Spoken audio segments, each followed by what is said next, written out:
My name is Chris Simonson. I'm a member of the Bountiful City Council. I am the Mayor Pro Tem for the evening tonight. Mayor Lewis is out of town, and so we'll proceed. He may come into the meeting by phone, or if he does, would you let us know if the mayor comes in? Let's start our Bountiful City Council meeting by having a pledge. We've asked Chief Tom Ross to lead us in the pledge. A thought and prayer will be by Eric Gleismeyer, Counselor in the Bountiful East State Presidency. Chief Ross, please stand. Please repeat the pledge with me. I pledge allegiance to the flag of the United States of America and to the republic for which it stands, one nation under God, indivisible, with liberty and justice for all. You may be seated. Thank you.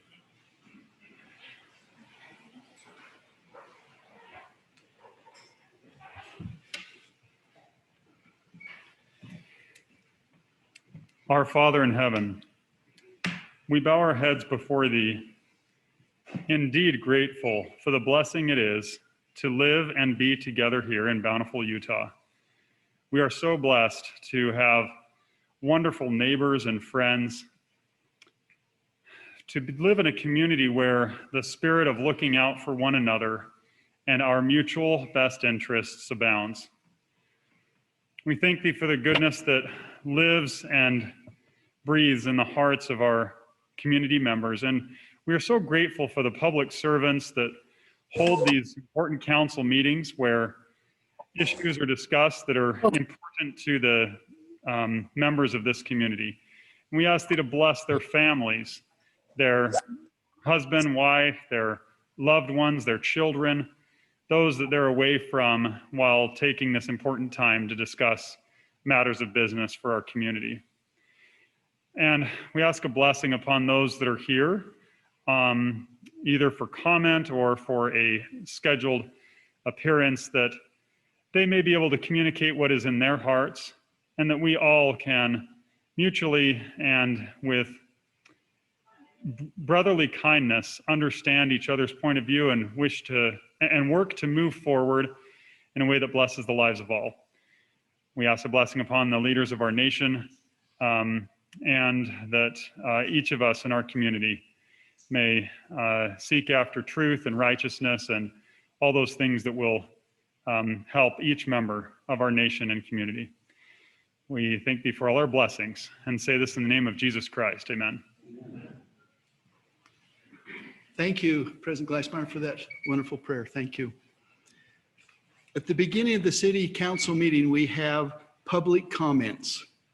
If you wish to make a comment to the council, please come to the podium and clearly state your name and your address. Please keep your comments to a maximum of 2 minutes. There's a timer right here in front of me so you can see your time.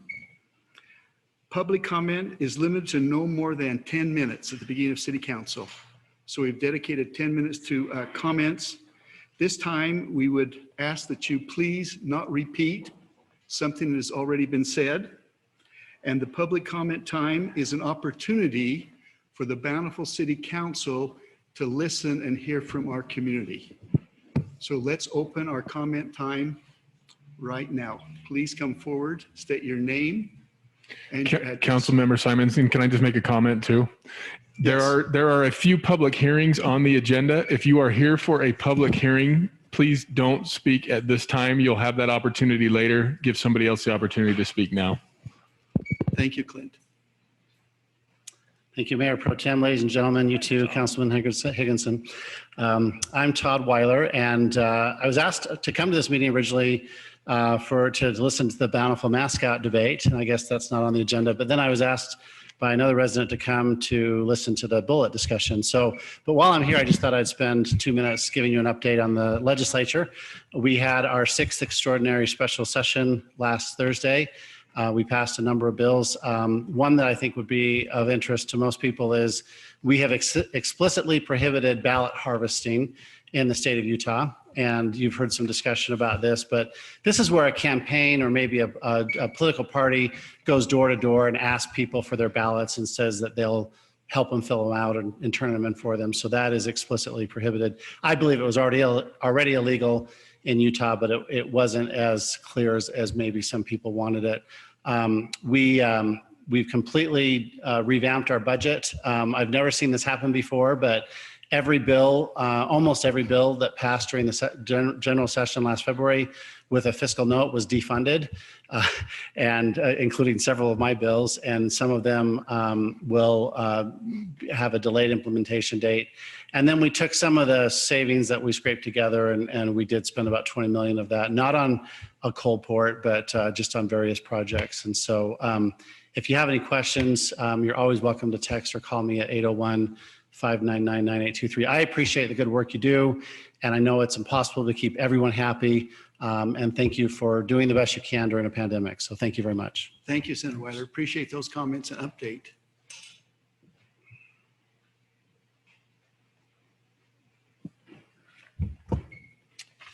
My name is Paul Smith. My address is 1454 Skyline Drive. Last Saturday, a few days ago, while driving home and within minutes from my house, my thoughts were happily centered on a great hike I had had that morning with a good friend. I was wondering if tonight we were going to barbecue, perhaps do takeout. Wondered if my wife had come home from the grocery store yet. But what happened next, I will never forget. There was a terrible, loud bang and a cracking sound that cut through everything with a jolt. Glass shards and powder hit my chest, my face, and my eyes closed reflexively, and I lost control of my car. As I opened my eyes and corrected the steering, I saw cracks leading to a hole in the windshield, right in front of the passenger seat. Was it a rock? Couldn't be, going this slowly, no other cars around. No, I think someone is shooting at me. Get cover and get home fast. The police arrived soon after, and when I saw the size of the bullet and how it had traveled across the passenger area, gone through the door panel, and lodged itself in the car frame, anger, frustration, and a horrible sinking feeling came over me. It has been hard, at times impossible, to shake those feelings and my racing heartbeat. It is impossible not to think of how often my dear wife or my precious niece has sat in that seat, and how that bullet would have left a hole in them. Do not tell me you are sorry. Do not tell me about your committees. Do not tell me how powerless and incapable you are. The results of your continued negligence are evident not only in my experience, but in the bullets found in our front doors, the lawns where our children play, and the roofs over our head. Thank you, Paul, for your comments. Michelle Smith, same address. I'm the dear wife. I'm back again, and trust me, I don't want to be here. I have other things to do on Tuesday nights, and I can imagine that the first thing most of you thought when you heard about the shooting was, why did that have to hit Michelle's husband's car? Full disclosure, Paul and I are proponents of the Second Amendment. We support responsible gun ownership. This isn't about that. I'm done. Our neighborhood is done. We are fed up. We are frustrated. We have had enough. The city has been aware of these issues for years. I only need reference a similar incident from 2008 covered by KSL of someone's home that was shot through a window while they were inside. And now my husband's life was put at risk by someone who shot a .45 caliber through his windshield. People put at risk because of stupidity and irresponsibility, not just that of the shooters, but also of this city council. The incidents occurred in Bountiful, regardless of where the shots originated, on unincorporated Davis County land or forest land. I no longer care. I no longer care about jurisdictional issues. I care about a city council that needs to move mountains to change the ordinances which cover our precious mountains. I don't want to hear we have no jurisdiction and we're trying. We know what happens when there is no sense of urgency. Someone's car gets shot. And we're all back to hearing there's nothing we can do. It's not good enough. Our neighborhood, our community expects more. We expect better from the city that we love.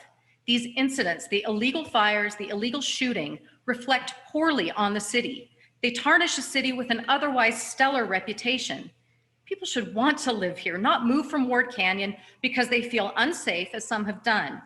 They aren't really moving because they feel unsafe. They are moving because their elected officials at the local and national level have not been motivated enough to take measures to protect them.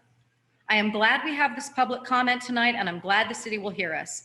At the end of public comment, what I don't want to hear is a repeat of the platitudes we've heard before. We hear you, we hate it too, and it's not in our jurisdiction. Those are meaningless now. It's better to hear nothing at all than a repeat of those empty sentiments.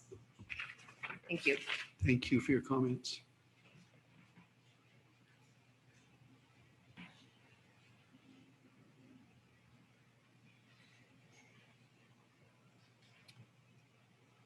Any further comments? If not, we'll close the comment section and go on with our city council meeting.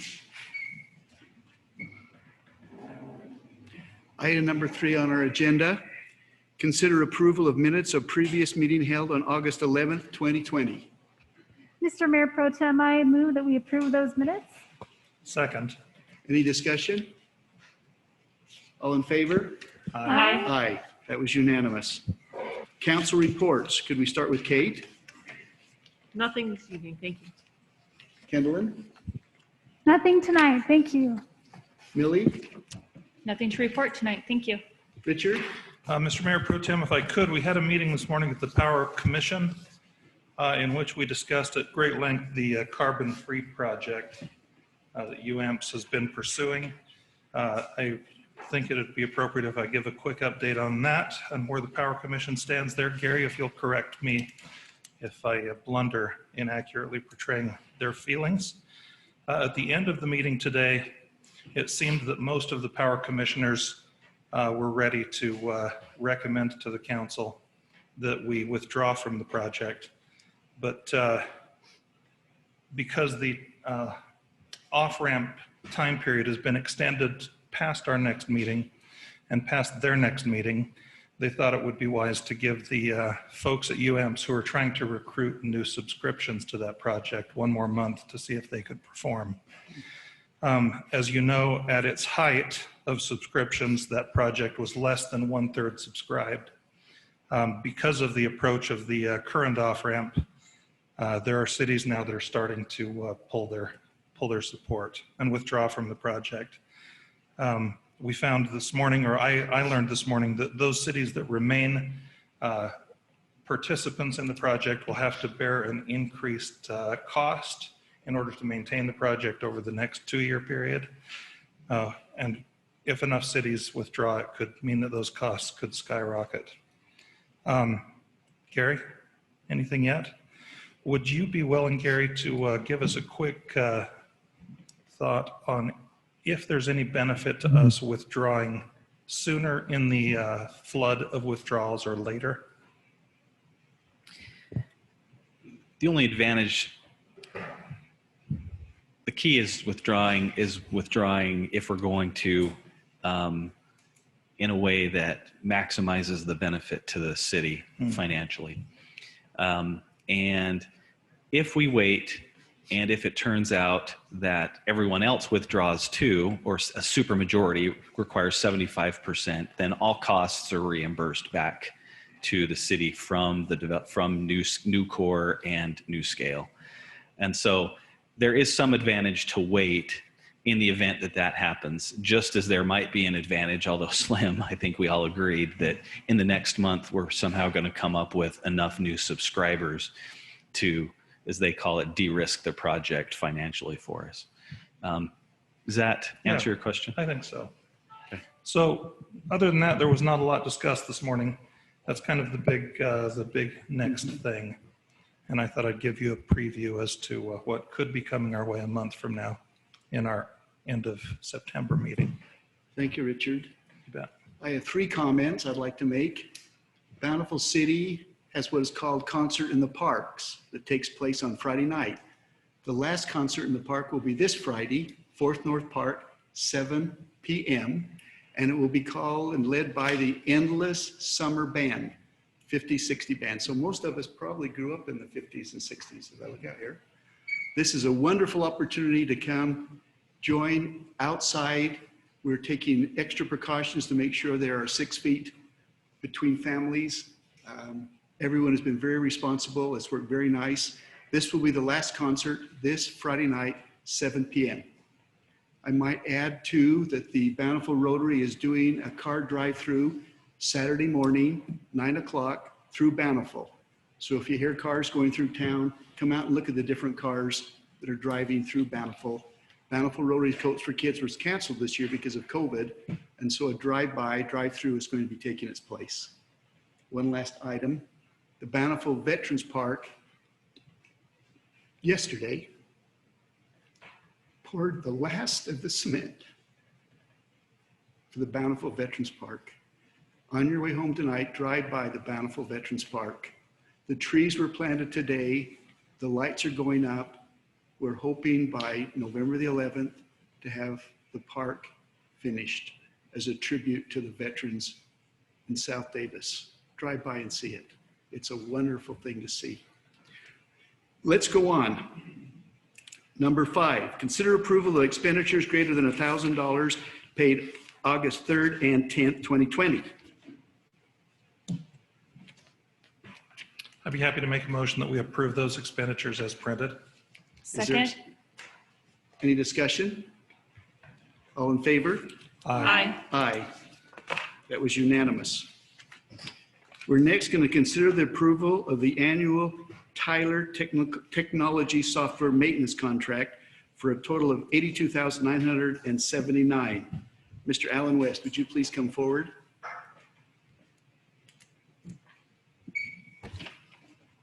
Thank you, Mr. Mayor Pro Tem and council members. I am here for my annual request. We do have quite a bit of software that we have purchased from Tyler Technologies, one of the largest municipal information system software companies in the country. Typically, we pay about 15% of the list price for maintenance. That puts our total investment of about $450,000 on the software. So we pay $64,000 annually for the financial software maintenance. We also pay for some administrative server maintenance and some other licensing. So the total amount is $82,978.73. We come recommending that the council approve this renewal of the contract. Questions from the council? No questions? Do we have a motion? Mayor Mr. Pro Mayor, Tem. Oh, sorry, go ahead. no, Melanie. go ahead. Mr. Mayor Pro Tem, I'd like to move that we approve this expenditure for Tyler Technology Software Maintenance Contract. Is there a second? Second. Any discussion? Vote on the motion. All in favor? Aye. Any opposed? It was unanimous. Let's go on to item number 6. Thank you. Thanks, Alan. Thank you. Let's go on to item number 7. Consider approval of the bid from Americon Tech, Inc. in the amount of $46,313 for directional drilling. Please, Alan Johnson, come forward. Is Alan here tonight? He was here. He was here. He was here. It's okay. I could take this one. Would you do that? This Thank is you, just sir. a continuation in the boring that we are doing to either replace streetlights or power conduits throughout town. We occasionally come back with new projects, and this would be a new contract to complete a couple of projects as explained in the staff report. This was approved by the Power Commission this morning unanimously, and I'd be happy to make a motion that we also approve the expenditure for the directional boring as noted. Is there a Second. second? Kate, second. Any further discussion? All in favor? Aye. Aye. Any opposed?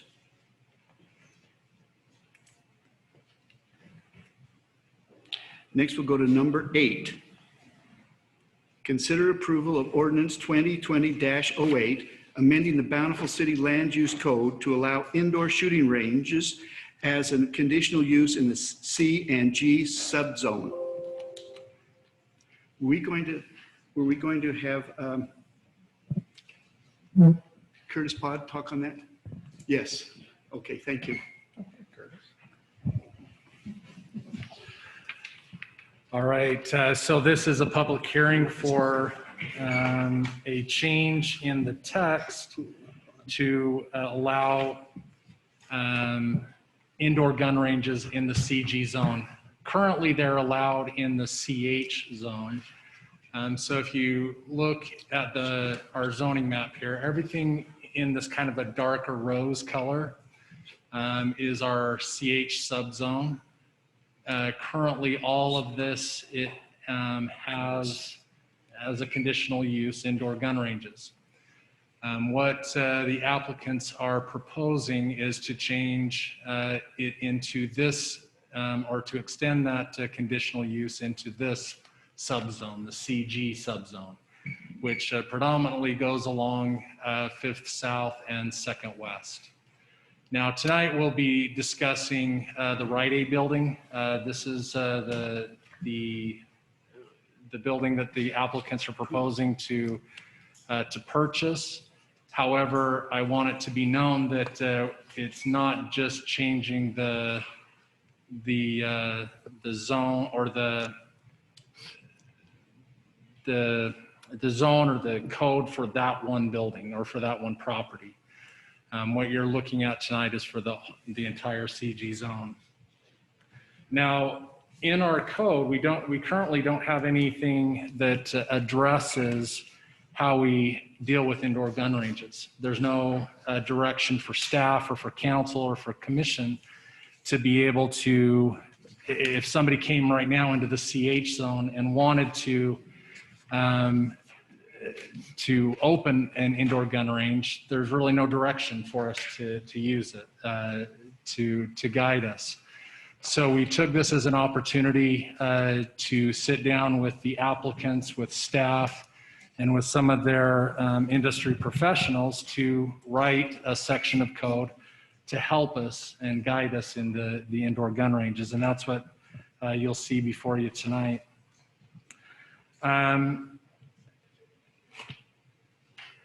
Within the retail zone or the commercial zones, the sale of firearms, the sale of ammunition is already permitted. It's a permitted use. In fact, just about 100 yards to the west of the Rite Aid building, there is a business that's been operating for years that is currently selling firearms and ammunition. Really what we're talking about tonight is the component of the firing range, the indoor shooting range. Now, even though we're going to be talking about the Rite Aid property, if this does get approved tonight by the council, the applicants would still need to come back for a site plan.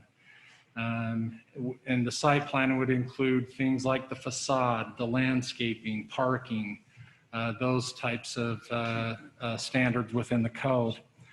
They would also need to come back to the Planning Commission with a conditional use request. And so the Planning Commission would be able to review that and ensure that all of the conditions that you'll see tonight are met, or anything that you guys would like to add to those conditions. The commission, they reviewed this at both their August 4th and, well, their last two commission meetings. And with both of them, they opened up a public hearing. They were very well attended, and I would say at each meeting, we probably had about a little over an hour's worth of comments from the public.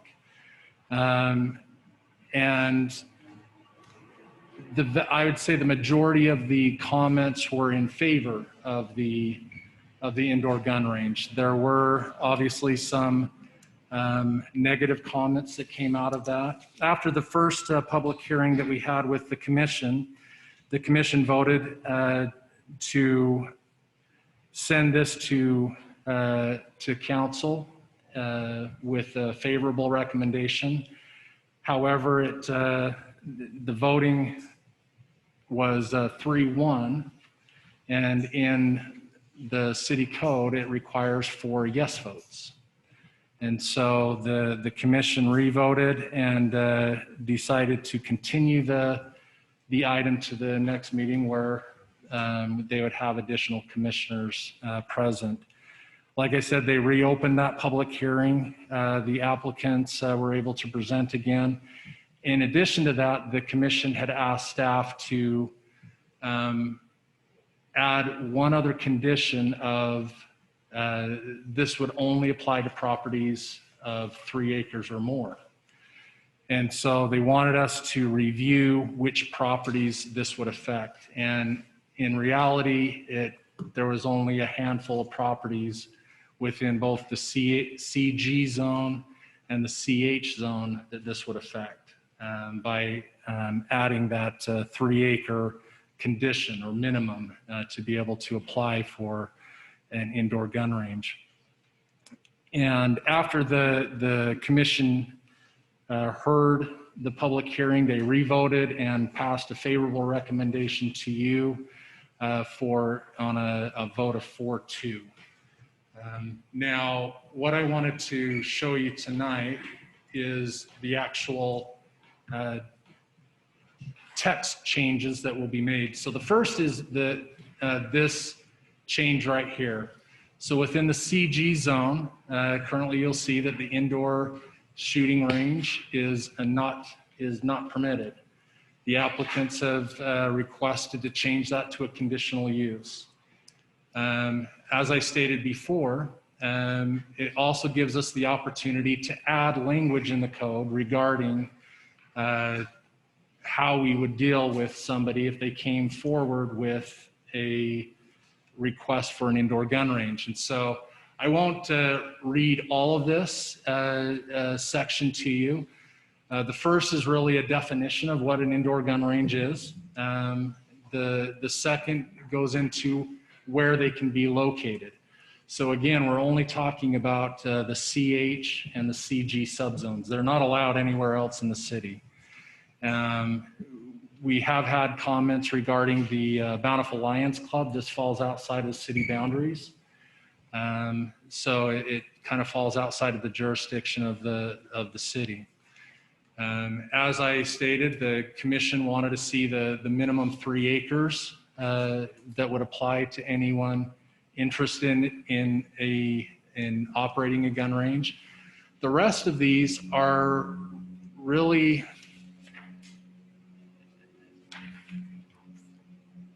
the applicants or whoever would come forward would need to meet them anyway. They're kind of a redundancy within the code. They would need to meet the federal regulations, the state regulations regarding gun ranges and sale of firearms and all of those things. So those are things that are already in there. However, we wanted to put them there just so that we can have something to almost like a checklist for the commission and councils to be able to review. The commission also added this last component, which is a sound study. That was an issue that came up repeatedly during the commission meetings, as far as the negative comments at least, was the possibility of the sound traveling outside of the building, whether it was to the street or whether it is to an adjacent neighbor that's only separated by a wall. And so the commission wanted to see a sound study done prior to approving a conditional use, which would show how far that sound would really travel. This last section is some additional conditions that, as we talked with the applicants, would kind of beef up the indoor shooting range from just your generic walk in the door and there's the shooting lanes, to more of a, they would need to add some additional components. Now, the applicants are proposing to add all of these, just so that you're aware, all 4 of these. We're in code, we're asking for at least 3 of these 4. You, as you review this, if you feel that, hey, these are great, let's keep it. If you decide we don't really need those, or if you want to reduce it to 2 of the following, or anything like that. And then the last is obviously if any of these conditions are not met, the conditional use could be revoked. But that's the code that's before you. And do you, oh, one thing that I did want to let you know, so there were a couple of emails that we received that are in your packet. As far as comments, there was a positive and a negative comment that came in. We also received one today. It was addressed to staff, and then a couple of you received this email as well. I will just read the first sentence of this and explain the rest of it. It was a longer email. It says, I do not object to including an indoor gun range as an acceptable use for the general commercial zone, as long as there is appropriate soundproofing and no opportunity for alcohol use or sales. I also hope it can be done without adding another story to the building. The rest of the email discusses the facade of the building.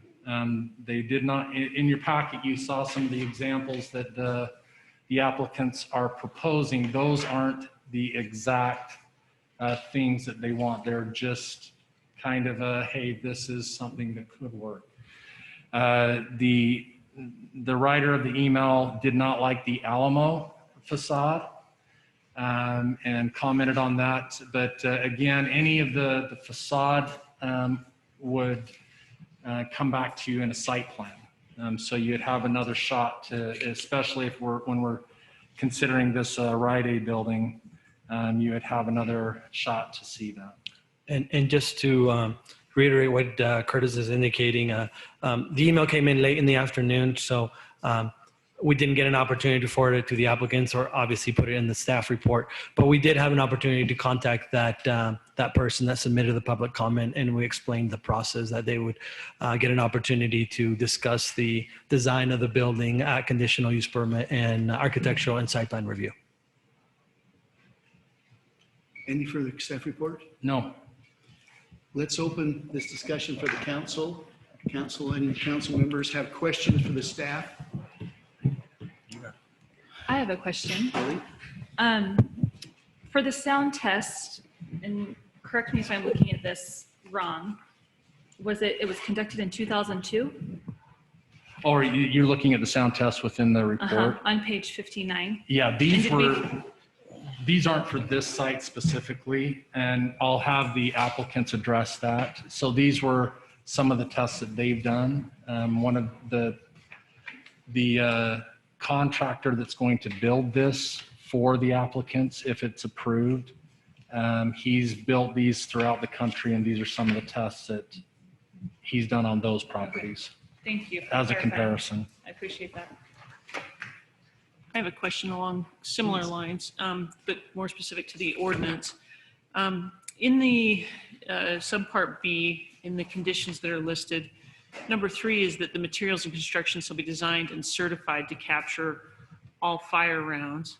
Down in part in 10 is where the sound study requirement exists. A sound study shall be performed and submitted with the applicant indicating decibel levels at the property line and on the interior of neighboring properties if connected by a shared or party wall. I was struck by, in number 3, that, that there would be a design and a certification of that design to certify the capturing of the rounds, but I didn't feel like 10 had quite the same level of certainty to what could be expected in terms of sound. And as I've heard from particularly the residents that are nearby, the potential sounds from the indoor gun range and whether the Rite Aid can truly be converted, in contrast to buildings and other places for this use that might have been designed specifically as an indoor gun range, whether they can be certain that they would not be impacted by the sound. So I would love your staff opinion on whether there is some additional certainty or guidance that we can give residents that if we allow this change here at this particular location or anywhere else that would apply in the city, that there wouldn't become a noise nuisance. Yeah, good question. And the sound study would be performed not just by the applicant out there with the little sound gun, I don't know what they're called. The sound meter. It would be a professional doing it. So yeah, they would need to certify that. And maybe to that, I will let the applicants speak to it since they've done this before as far as the sound study and what that would mean to the residents. However, as far as the language, yes, we can tighten it up if that's what you're asking to have like a certified sound study maybe. I would simply add up that at this time, staff is comfortable with the language that was added by the Planning Commission, just on the fact that that's exactly what a conditional use permit is for, to minimize the impacts of minimize detrimental impacts, which the language on 10 is exactly what we would do at a conditional use permit stage. And that would apply not only to an indoor gun range or any other potential use that might be loud in that neighborhood. And based on not current trends, but based on the advances in technology as far as guns and bullets and whatnot, it would be somewhat difficult for us to tie to a specific standard that may be easily being met in the future or the other way around. So that's why we like to keep it, we're comfortable, I should say, with the current condition or text, the language in the text. But this is a legislative item and it's at your discretion to be able to legislate as such. I think if you don't mind, it would be a good time to hear from the applicant on this, because not only is this, I think this is probably the number one concern that I've heard from the public. And so this way, if they can speak to that now, the sound component, then for the public hearing, when people are coming up to make their comments, they'll already have some of those questions answered, as well as the council's questions that we've been getting. So is that okay? It's your call. Can you speak to that? Mayor Pro Tem, is it okay if we have the applicant speak to the sound issue? State your name, please, and your business. Or names and your business. My name is Brian Green. This is my partner, Chris Jepson. We're the applicants in this particular situation. We've brought with us tonight Chris Hart. Chris Hart is a subject matter expert on gun range construction and has the experience of many, and he can elaborate on this, but many gun ranges throughout the country and his company, which he represents, throughout the world. And we took the liberty after our last City Planning Commission meeting to take some independent readings that would be current, not necessarily 2002 numbers, but really what's out there. And we've got some cases that we can present to you tonight as far as similar use cases to what we are proposing, as well as the sound abatement measures that are already in place in those locations versus what may not be in place, and also what we propose. And I'd like to turn that over to Chris specifically because of his expertise, and he's also intimately aware of our plans for this range. Good evening. Happy to answer any questions you have. Based on the last week's planning and zoning meeting, there was a request made that we would do some sound testing and return with some data. So I have a standard sound meter right here. We've used this for various testing of decibel levels, which is the sound level that a firearm makes and what those levels are outside of a range building. We measured 4 different facilities, 4 different shooting ranges in operation, and took measurements. The most similar to this caliber project here in Bountiful would be Ready Gunner in Orem. And the reason why it's most similar, it's a retrofit of an existing building with a box within a box. These gentlemen will be creating a bunker within the box, basically brand new concrete walls, hallways, sound abatement, and each of those walls typically can reduce the sound dB or decibel level about 30 decibels per wall. Right now it's a brick building, so their proposed building, the Rite Aid building, is actually superior in sound attenuation than the Ready Gunner project in Orem. When I measured the Ready Gunner project, they do have a Japanese restaurant on the south side of the building that shares a wall with Ready Gunner. I went behind the restaurant and took measurements while the range was in use, and the highest level that I received on this meter was 59 decibels. As an example, right now we're speaking at 65 to 70 decibels in this room. So the gunshots from the range were quieter than what we're hearing right now in conversing in this room. We found similar levels at the Salt Lake PD Pioneer Precinct, which was a range that we built many years ago with almost no sound attenuation. We had a level of 59 decibels in the hallway outside the range. We found that a lot of these ranges, the passing traffic is louder than the sounds from inside the range. Just before this meeting, about an hour and a half ago, I did go to the site and I took sound readings of passing traffic at the curb in front of Mountain Land Physical Therapy, which is the business on the northeast corner of this property, and found an average sound level of about 70 decibels with cars driving by. It is a 30-mile-per-hour speed limit. Most of the cars look like they're going 35 to 40, to be honest. I had a max sound level of 80 decibels. I want honest data, right? So there was a max sound level of 80 decibels at the curb. I then proceeded outside the front door of Mountain Land Physical Therapy and took measurements there, and I saw a max sound level of 70 decibels at the door. I can safely say that with the design that we're looking at here, with my experience in measuring sound levels over 16 years of ranges, I'm very confident that any sounds in those tenants to the north side of the Rite Aid building will be below the street level sound of traffic and be well below any requirements that we're looking at on this project. I'm happy to take questions if you have any. Well, Chris, you have quite an impressive resume that you sent to the council. Thank you. You have been deeply involved in gun ranges and shooting and indoor for a number of years, and we appreciate your expertise in coming and sharing that with us. Is that raining out there? Would you take the reading on the rain for us, please? Yeah, I think it's louder than the sound inside here. So. Inside in here? Mayor Pro Tem, before we excuse them, I did have one more question Yes, for him. please, go ahead. Did you by any chance take measurements at the TNT gun range? I'm familiar and have shot there, and so I'm curious how you think that gun range, since I am familiar with it, would compare to what you're proposing at the right. So that range, I did take sound readings there, but I've shot there at least 10 times myself. We built the facility. I'm intimately involved. I haven't taken sound levels there, but I can guarantee you that they're quite quiet with all the hallways around each of the ranges. Each of those reduces the sound level 25 to 30 decibels. Really, the roof of that project is the weak point for sound to come out and over the walls. We have not measured that building, but again, that's a brand new build. What these gentlemen are proposing is even quieter because it's a box within a box, a double wall. So you would like us to understand then that a retrofit of an old building can actually be quieter than a new building? Correct, because we're actually building double the walls. And in this case, it being a brick facade building, a brick wall building, there's even more sound transmission that's reduced through the brick than, say, a metal building like Ready Gunner was in Orem. Thank you. Yes. Further questions from the council? No further questions? Thank Could you. I ask just one last of the two proposed builders? Why do you want to build a shooting range in Bountiful? What's your reason?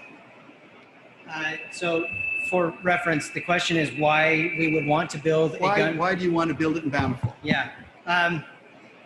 There's a few reasons for that. I think it's regrettable, but I think one of those reasons has already spoken to us today through the Smiths. There are facilities for shooting in the immediate proximity of Bountiful City. They are not under the auspices of Bountiful City, and although they provide designated shooting access for shooters, they do not provide enough access for shooters. Now, I want to be very clear that we do not oppose the Lions Range. I grew up shooting at the Lions Range. I know members of the board, particularly one, and we've talked a lot about this. And proper use of firearms is paramount to any community.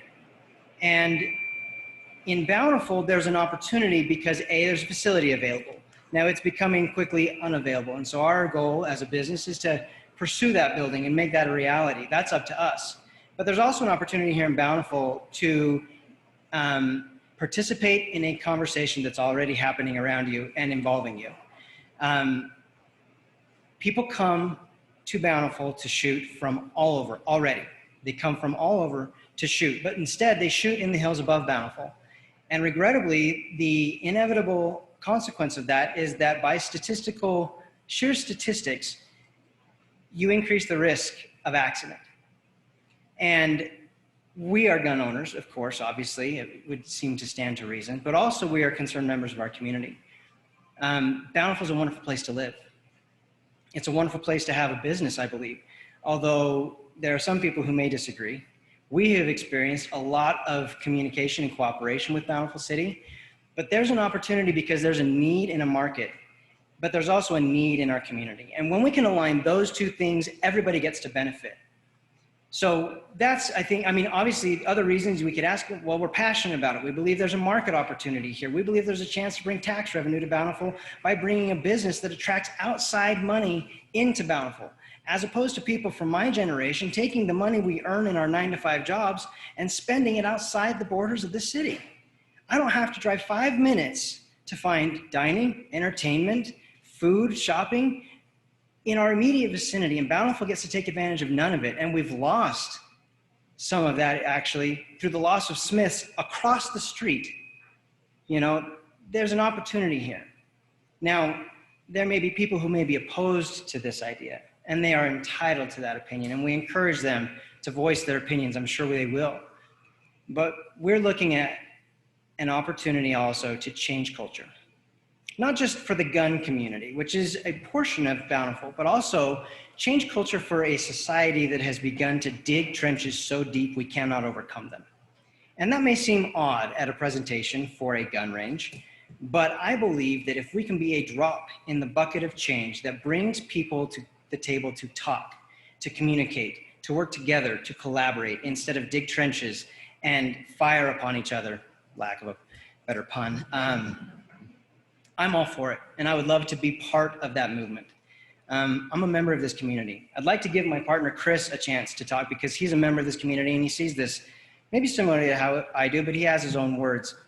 But this is just a good opportunity in multiple ways, and we can give you our presentation, we can talk about our plans, we can answer your questions, but honestly, Bountiful needs this. Bountiful needs this for so many reasons, and we think that we have an opportunity to contribute to that. Hello, as Brian said, my name is Chris Jepson. I was born here. I was raised here. I still live here. I currently raise my family here. Bountiful has a soft spot in my heart. I don't ever plan on leaving Bountiful because it's a great city. It's a great community. In the words, or if I was to echo a little bit in the words of Brian, I don't spend any money in Bountiful aside from Smith's and the gas station. All of my money is spent either outside of Bountiful. In fact, the only money I spend in Bountiful from the gas and grocery store happens once a year during tax day. So as a Bountiful City resident and as a very passionate individual for education and a gun enthusiast myself, I would like to present to Bountiful an opportunity to have kind of a cultural hotspot where people can come and speak with each other, both for and against, and not feel intimidated by either side. Again, we're not digging trenches. We're not trying to pick sides. We're trying to bridge that gap. We're trying to create an element of communication between the two. And not only that, but my background, I've been a police officer for 14 years. I'm still a police officer. I'm very passionate about training and education, and not just for the police force. Police force needs it. We do. And that's the other thing that we want to present. You know, Chief Ross is here. He's not here on our behalf, okay? But one of the things that we want to present to Bountiful City Police, if this is approved, is access, free training to them with state-of-the-art equipment that they're not going to get on the Bountiful-owned range out in West Bountiful by the city dump. Training is a huge aspect, not only for the police, but also for the community members. An opportunity for people who maybe not like guns or are unfamiliar with guns, but still have the basic understanding that they need to understand them a little bit more, where they can come and feel uninhibited or threatened to an environment where people are ready and willing to answer their questions. And not just answer their questions, but sit down with them. Chris, one last question. You said you were born and raised in Bountiful. Yes, Did you ever take a gun up above the B and shoot it? I have. Do you think by having a range down here, that will discontinue those going up on the mountain and shooting and coming down to shoot more legally and legitimately? Do I think it will discontinue that? No. Answering honestly, no, I do not. Do I hope that it will help reduce that? Yes, I do. You know, we've spoken to members of the Bountiful Lions Club. Like, we want to partnership with them in any way we can to help reduce that for the people of Bountiful City. I mean, what was spoken about earlier tonight about a round going through a windshield, that's unacceptable. And I've got not just 14 years of shooting experience, but I've got 36 years of shooting experience. And I know it can be done properly. I know it can be done respectfully. And I know it can be done safely. And I can tell you right now, whatever happened to take place with that round going through that windshield was not done safely, was not done respectfully, and it was not done properly. But in a proper range environment, we hope to reduce that risk. We won't be able to reduce it all. Just like we can't stop every drunk driver from driving in a vehicle. But we hope to try. Thank you, Chris. Appreciate those comments. Thank the three of you. Thank you. We would now like to open a public hearing on this issue. We're asking you to come forward, state your name and address, and we're asking that we have for and against every other one. If you've heard the comments and you agree with those comments, you don't need to come forward and make the comments again. So let's open this public hearing, and who would ever like to come forth first, please do.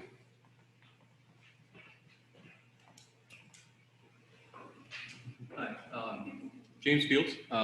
We live on 966 East 800 South, so sort of down the hill from where the current range is. I didn't hear your first name. Oh, I'm sorry, James. James? Yeah. We've only been in Bountiful for a couple of years, and the only place, I haven't made a gun purchase just yet. We moved down from Seattle, so it's a little more frowned on in Washington than it is here. When we got to Bountiful, we looked around for a range that would be along these lines where you'd have some training and possibly you could rent some weapons so you could figure out whether you want a 357 or a 9 or whatever. And the only place we found that had something similar to what we were looking for would be way down in Salt Lake City. Never really liked driving into any larger city if I can avoid it, so haven't done that yet. But I would be happy to be able to spend some money, more money here in Bountiful, because this is where we live and where we'd like to stay. So, oh, and I did see someone had posted on Facebook, one of their complaints was that people would be carrying their guns from their car into the range or whatever. But the likelihood of an accidental discharge between your car and the inside of the range compared with driving up on the mountain near the B is got to be real close to zero. So, anyway, that's it. Thank you. Thank you.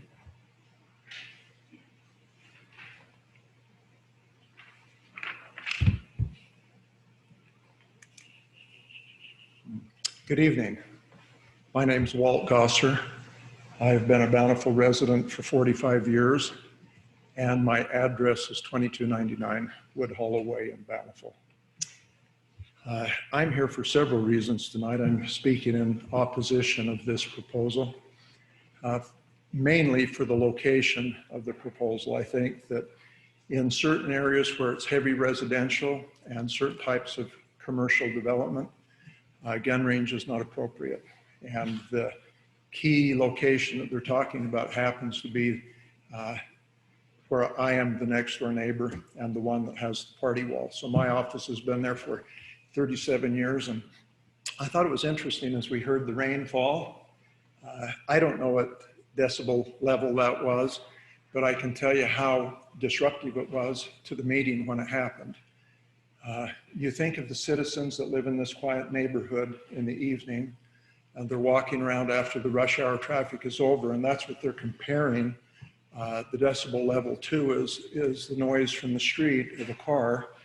And when there isn't that traffic and they're walking and they're hearing shooting in with a senior center, senior living to the east of us, it just seems like we're looking at the wrong location.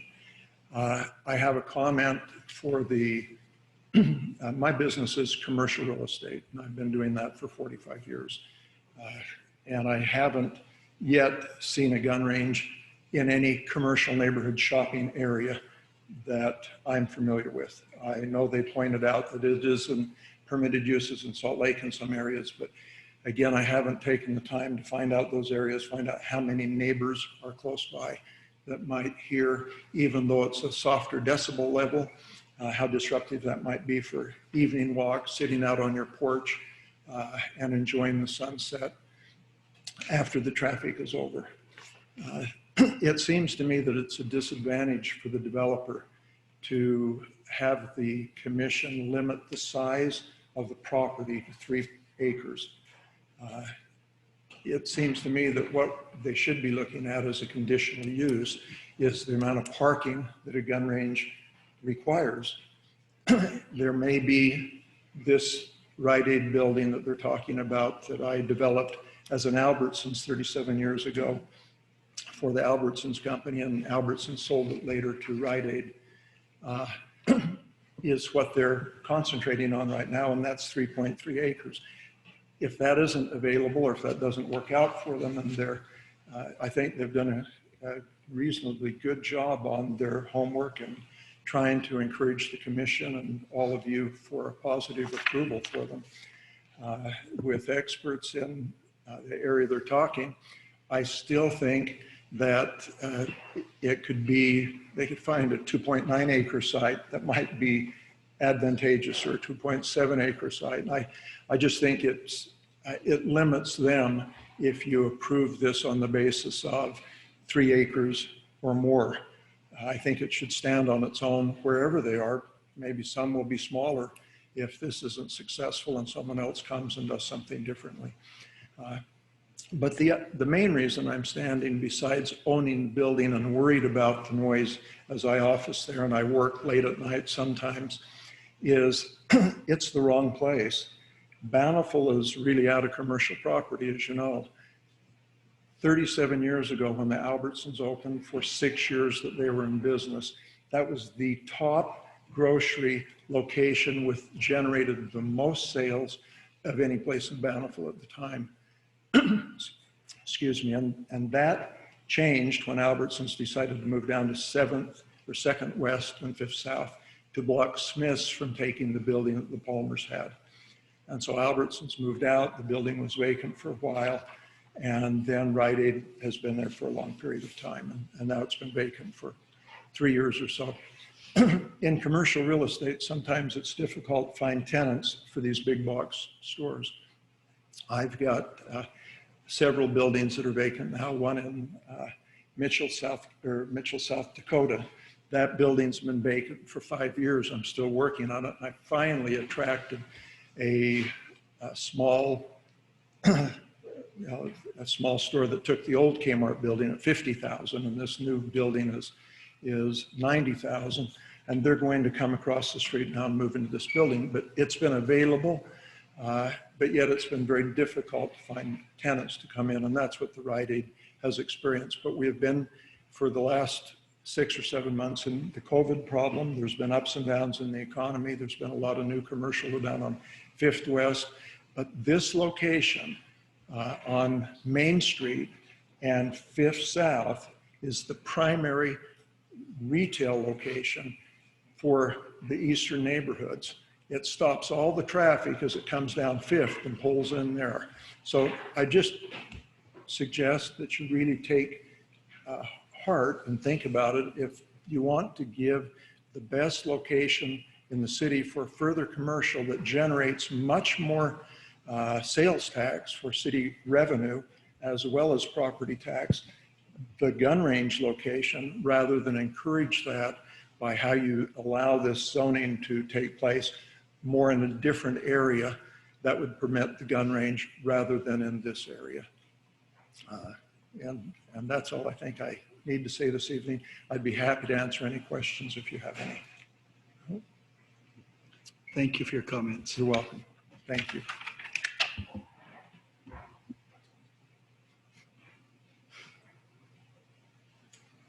Hi, my name is Brendan Jepson. I live at 84 West, 1400 South. I've been a resident of Bountiful my whole life. I love Bountiful.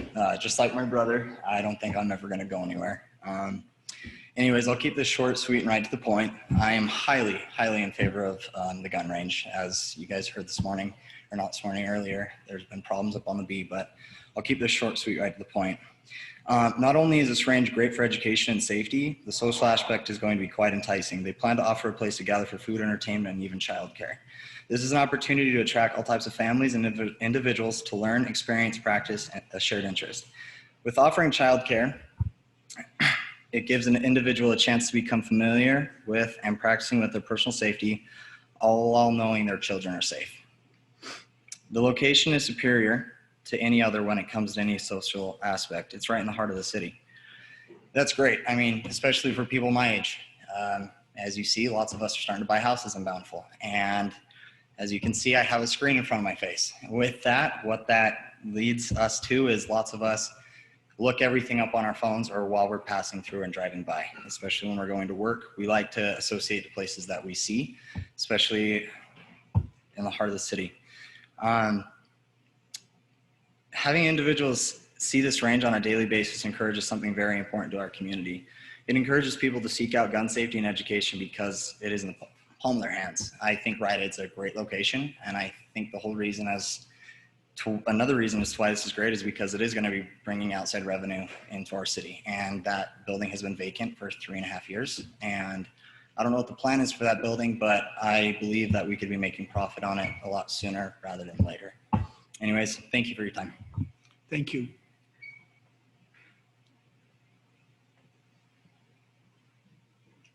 Do you have any further comments?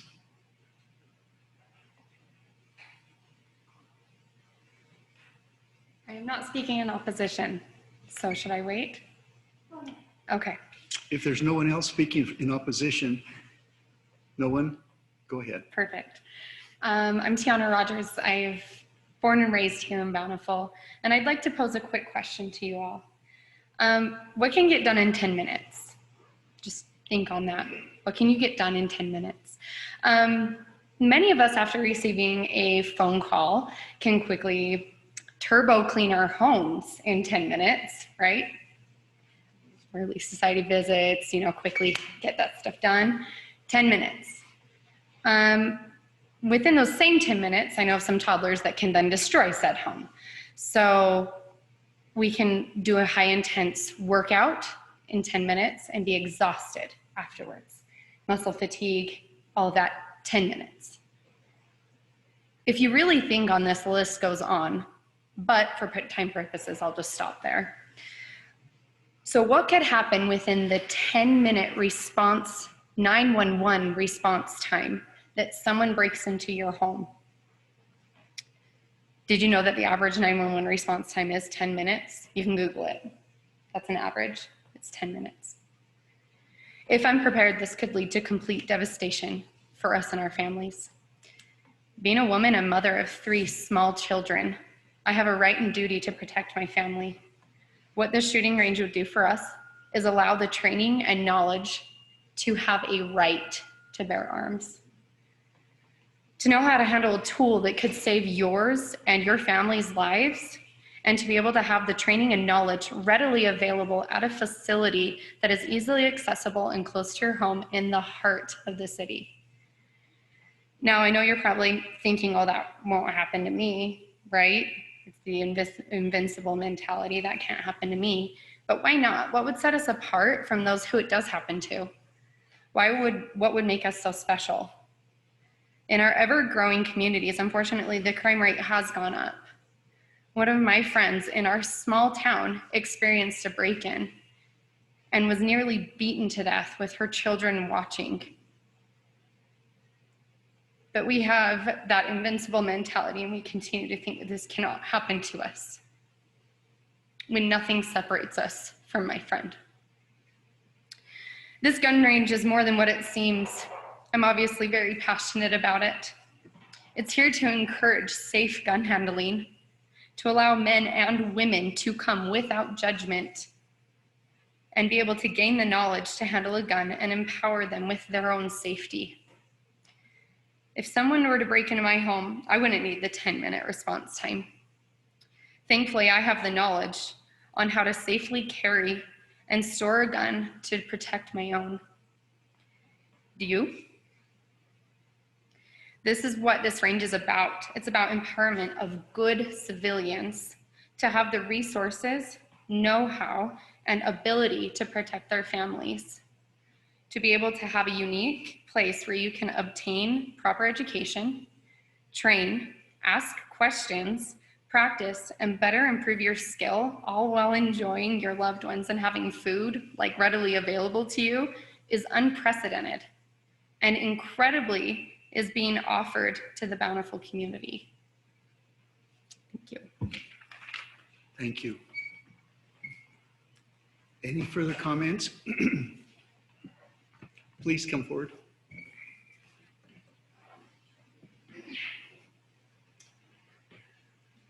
Thank you for having this meeting and for allowing us to express our concerns and opinions. Name and address, please. Brett Hart, 3661 Monterey Circle, Bountiful. Thank you.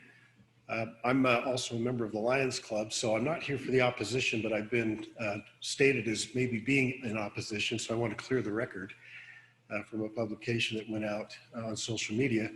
I'm the Range Committee Chairman for the Lions Club, and the Lions Club is not in opposition to this venture. And furthermore, I'd like to state that what was suggested earlier at the beginning of this meeting tonight really should strike all of us of what is important here and what is important in the lives of our citizens and our community, and what happened and it never should happen.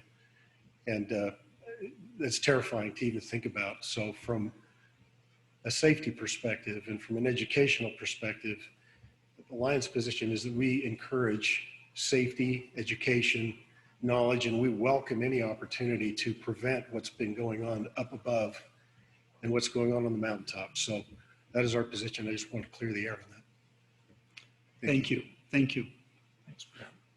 Any further comments?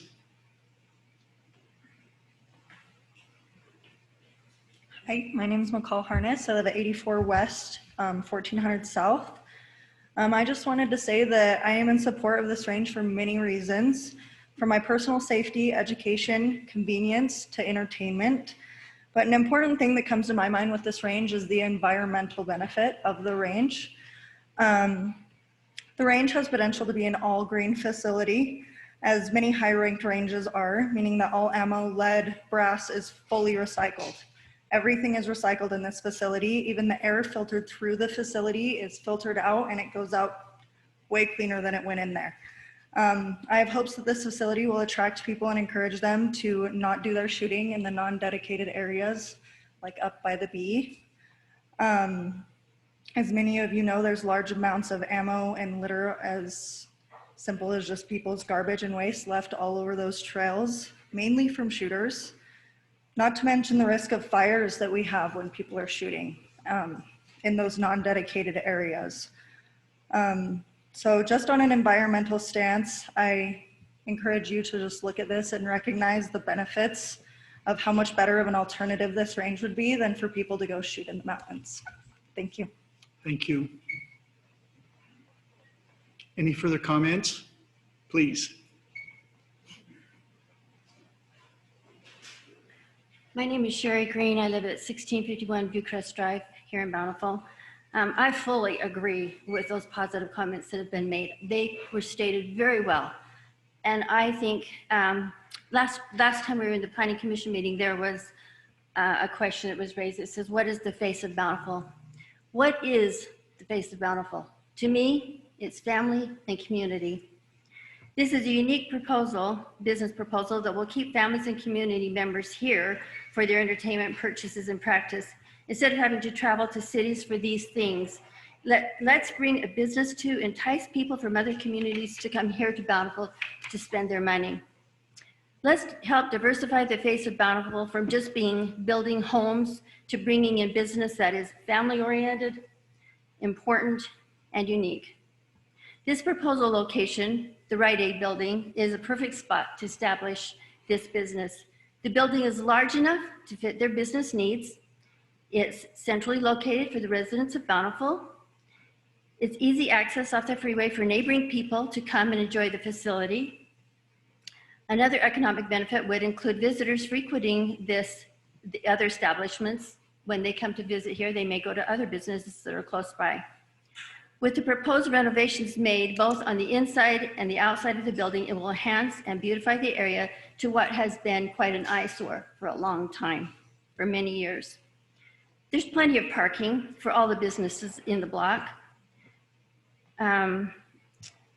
This gun range proposal will have little, if any, noise inside other than the direct shooting area, where they will have to wear safety ear coverings, and there will be hardly any, if any, outside the building. I ask you to consider what the face of Bountiful is to you.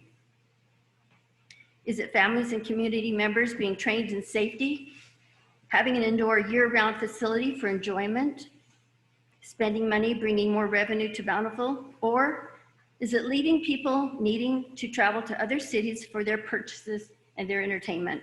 Let's bring in a business with a great idea to this prime location that will help the people of Bountiful, this city, and the people from the surrounding areas. Let's not use this property for types of businesses we already have, i.e. grocery stores and housing. I ask each of you to think about what you want for our city. What is the face of Bountiful to you?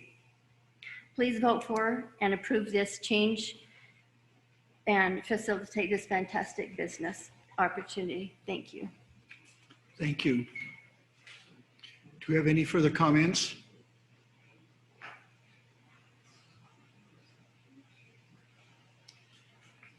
Good evening. My name is Oakley Rogers. Though I am not a resident of Bountiful, I have several family members who live here. Therefore, I find myself visiting frequently. I would like to give an outsider's opinion of why this shooting range would benefit this community by servicing not only those who reside in Bountiful, but people in surrounding areas as well. This shooting range is the first of its kind that I am aware of. Definitely the first of its kind in the Davis County area. A simple Google search can attest to that.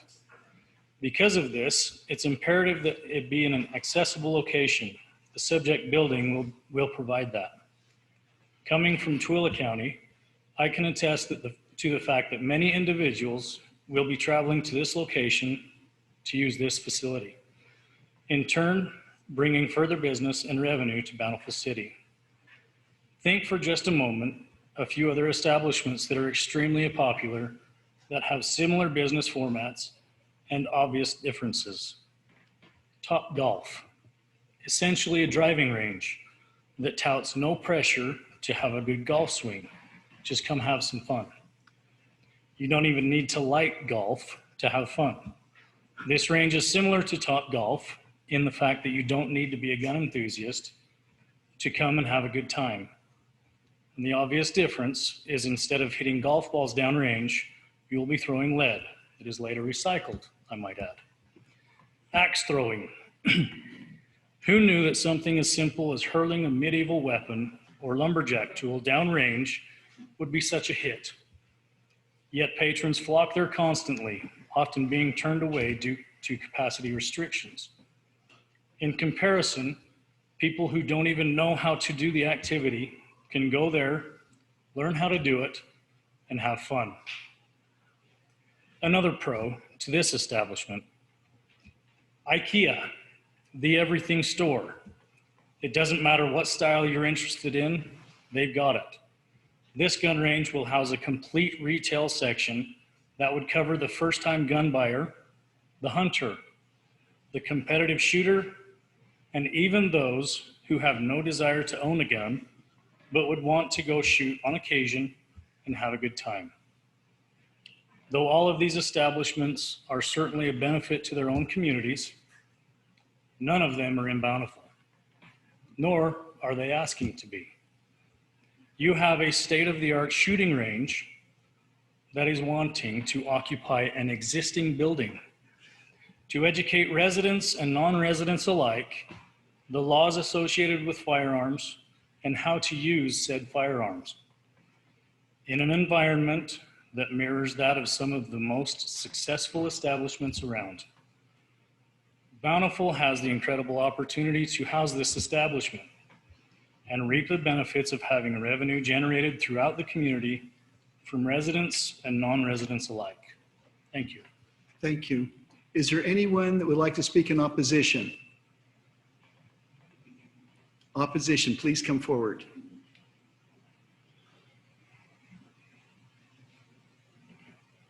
Hello, I'm Dean Collinwood. I am the owner of the building on the corner of Sessions Place, 505 South Main Street. We use that as our law office, and as people know, it was built by Peregrine Sessions, really the founder of Bountiful. I've sent to the council, and prior to that to the Planning Commission, a lengthy letter outlining my reasons for opposition. So tonight I will only mention one or two things. The businesses in the area that are already there, for the most part, close around 5 o'clock or so. This business, however, is proposed to stay open on Fridays and Saturdays until midnight. Right 20 feet from the door are private apartments. I spoke with some people who live there.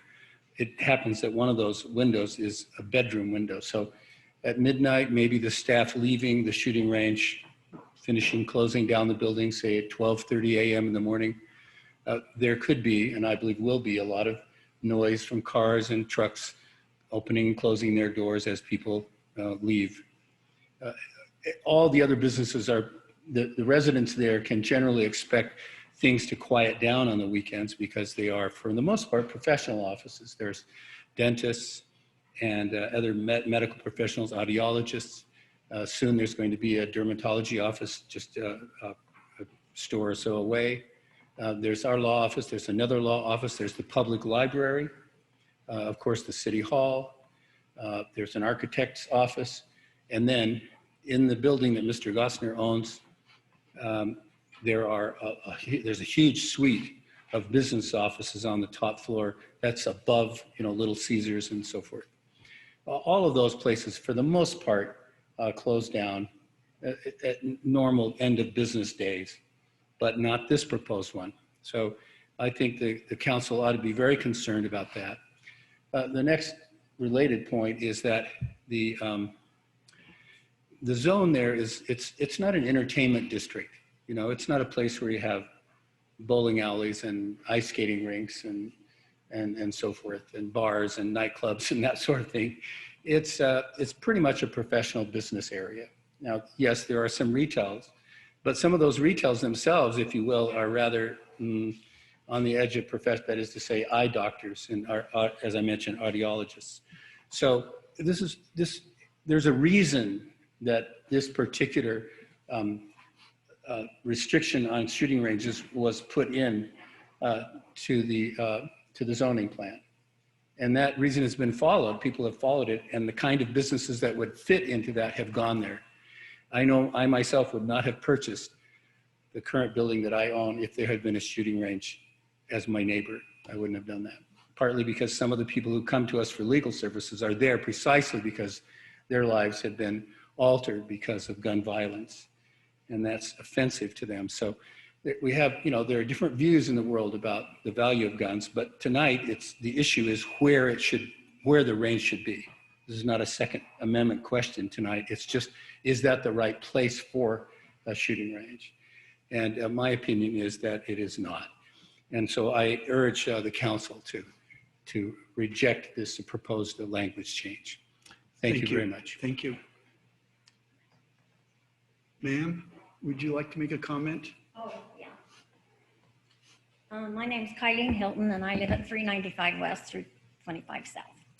And I'm in agreement with this proposal, maybe a little bit different than some people. I'm kind of old right now, but I still have memories of when I was really young, and my family would always go out and target shoot. And my father was, he always taught us gun safety, personal responsibility, and you know, what could happen if you were not careful. And because shooting guns a lot of times is an individual sport, I mean, kids sometimes go out and they play football and things like that, but it's a group sport, and sometimes they don't succeed. But I was thinking back why I have such fond memories of going out and shooting with my family. And it's because I was a good shooter, and it made me feel good, and I was able to succeed. And it just brought such good emotion and feelings to our family. And sometimes I think in the things that go on now, kids and families and adults don't get to feel that success sometimes. And like this council member said that she goes shooting. I think she probably goes shooting because she likes it, and you do feel successful, and it's something that you can learn and succeed at. And so, like it's been mentioned here, the education, that is a prime responsibility, and not all parents are equipped to do that, or you know, to take their teenage sons or their it just seems like it's the whole package of what, you know, Bountiful City needs. And every time I drive by the right a building, I keep thinking, God, I wish they put something there that would attract revenue. And so anyway, that was just my viewpoint on it. Thank you. Thank you. I feel that we have had adequate comments from the public on this issue, so I would like at this time to close the public hearing. Any comments from the city council? Any comments from the city council? I'll tell them. Yeah, we got to do we got to close the public hearing. The public hearing has to be closed by motion. Okay, could I have a motion now to close the public hearing? I motion that we close the public Is there hearing. a second? Second. Any other discussion? All in favor? Aye. Aye. It was unanimous. Is that a first for us? Closing a public hearing by motion? No. Okay. I guess my memory is not what I thought it was. It would have been a first if we didn't. Richard was sleeping. Better have another drink of Coke. We need to take action on this. I'd like to motion. make a comment if I could. Please. Mr. Mayor Pro Tem. My company takes employees each month to a team building meeting. And the locations of those meetings for the last 2 years have been Topgolf, TNT, shooting, whatever it's called, and a bowling alley. And anyway, I think that I have a really positive feeling about the facility that's being proposed. I know that it can bring a lot to a community. It can provide not just the benefits that have been enumerated by some of the folks who have spoken, but it can provide team building opportunities. And again, it can help folks stay in Bountiful and accomplish those things. I know that there are requirements that the facility will be safe. I know that there are requirements that the facility will be quiet, and the city will certainly enforce those requirements and the others that are listed. I want to report that having watched social media and my inbox on email, the comments have been around 8 or 9 to 1 in favor of this project. Emails, texts, and phone calls have been the same. And I happily am in support of this change to code to allow this project to potentially move forward. Further comments from the council? I agree. It'll be an asset. I went with my company. We had a company party at Hatchet Jack's where you do axe throwing in Kaysville. And I think that for many who are opposed to this, they might not have had experiences where it's kind of a mind shift to think differently about going to a facility like this. But we went to Hatchet Jack's for a company party and we threw axes, and I had never done it before. And we had popcorn and we laughed and it was a great time. And then we had so much fun that we went back for my husband's birthday and my kids. And so twice we went to Kaysville intentionally in a different city where we went there and spent our money there because it was a fun outing, something different to do. And I think in this day and age, there's so much that you can buy online. People can buy clothing online or, different things that could go in the Rite Aid building. But what you can't buy online is a night out with your friends or your colleagues, or, you can't buy an experience like that online. And so it's something new and different in Bountiful that I think we'll benefit from. Thank you. Kate, comments? Millie? There's a lot of comments from some of those that spoke that talked about this need for ways to continue to develop nightlife and activities where we keep those dollars here in Bountiful. A lot of them alluded to the fact that, there was a younger generation returning to Bountiful that wanted to do those activities. And I consider myself part of that generation, in part because I grew up with some of the applicants here attending our local schools. I have less bangs than I had when we attended those local schools. They were bigger and fuller, and they would not have held up in the rainstorm. I think that Bountiful needs to continue to look for opportunities to keep our residents here, to keep those that are starting new families and growing, keeping them here and keeping their dollars here. The consistent concern I heard from residents was about the noise. I am personally convinced they can mitigate the noise impact. And so that allows me to be in a position of support and to look forward to a revitalization of the Rite Aid building.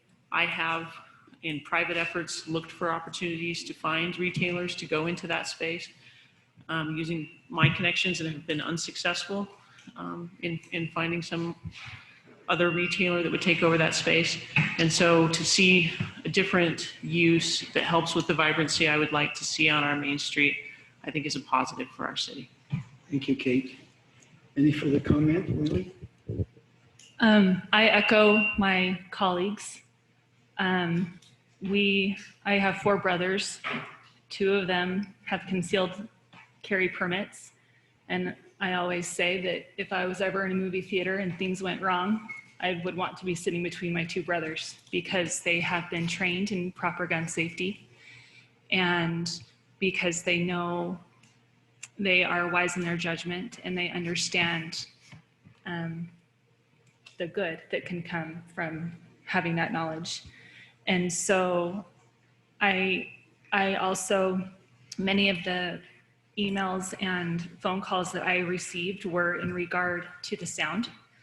And from what was presented this evening, I'm confident that that will not be as big of an issue as we thought. I mean, there will be, with any business, there's always going to be something, but I don't think it is enough to merit the project not moving forward, so. Thank you, Millie. I spent 2 years in the United States Armed Forces during Vietnam.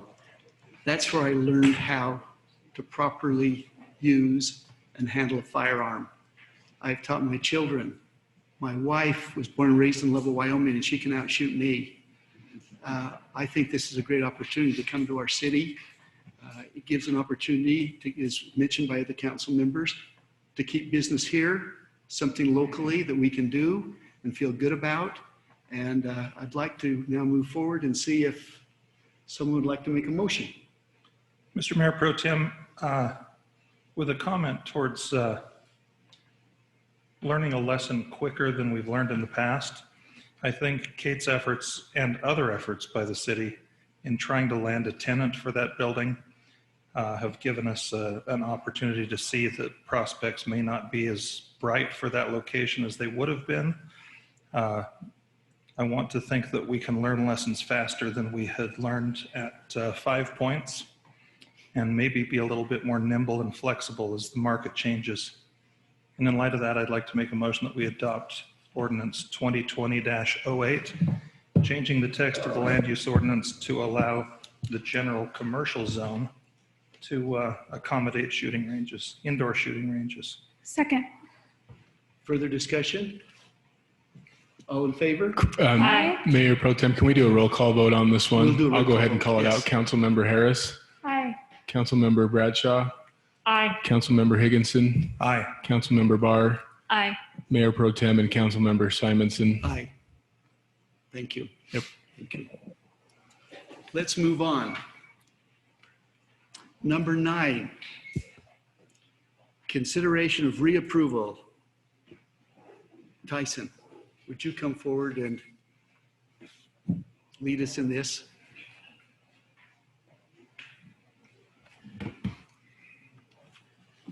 Yes, thank you, Mayor Pro Tem and members of the City Council.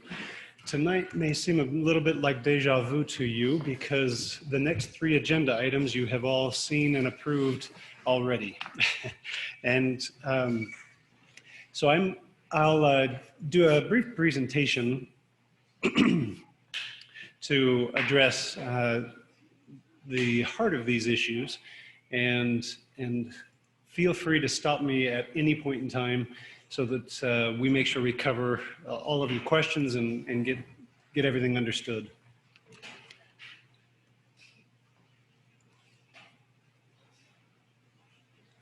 All right, if I can get this up and running.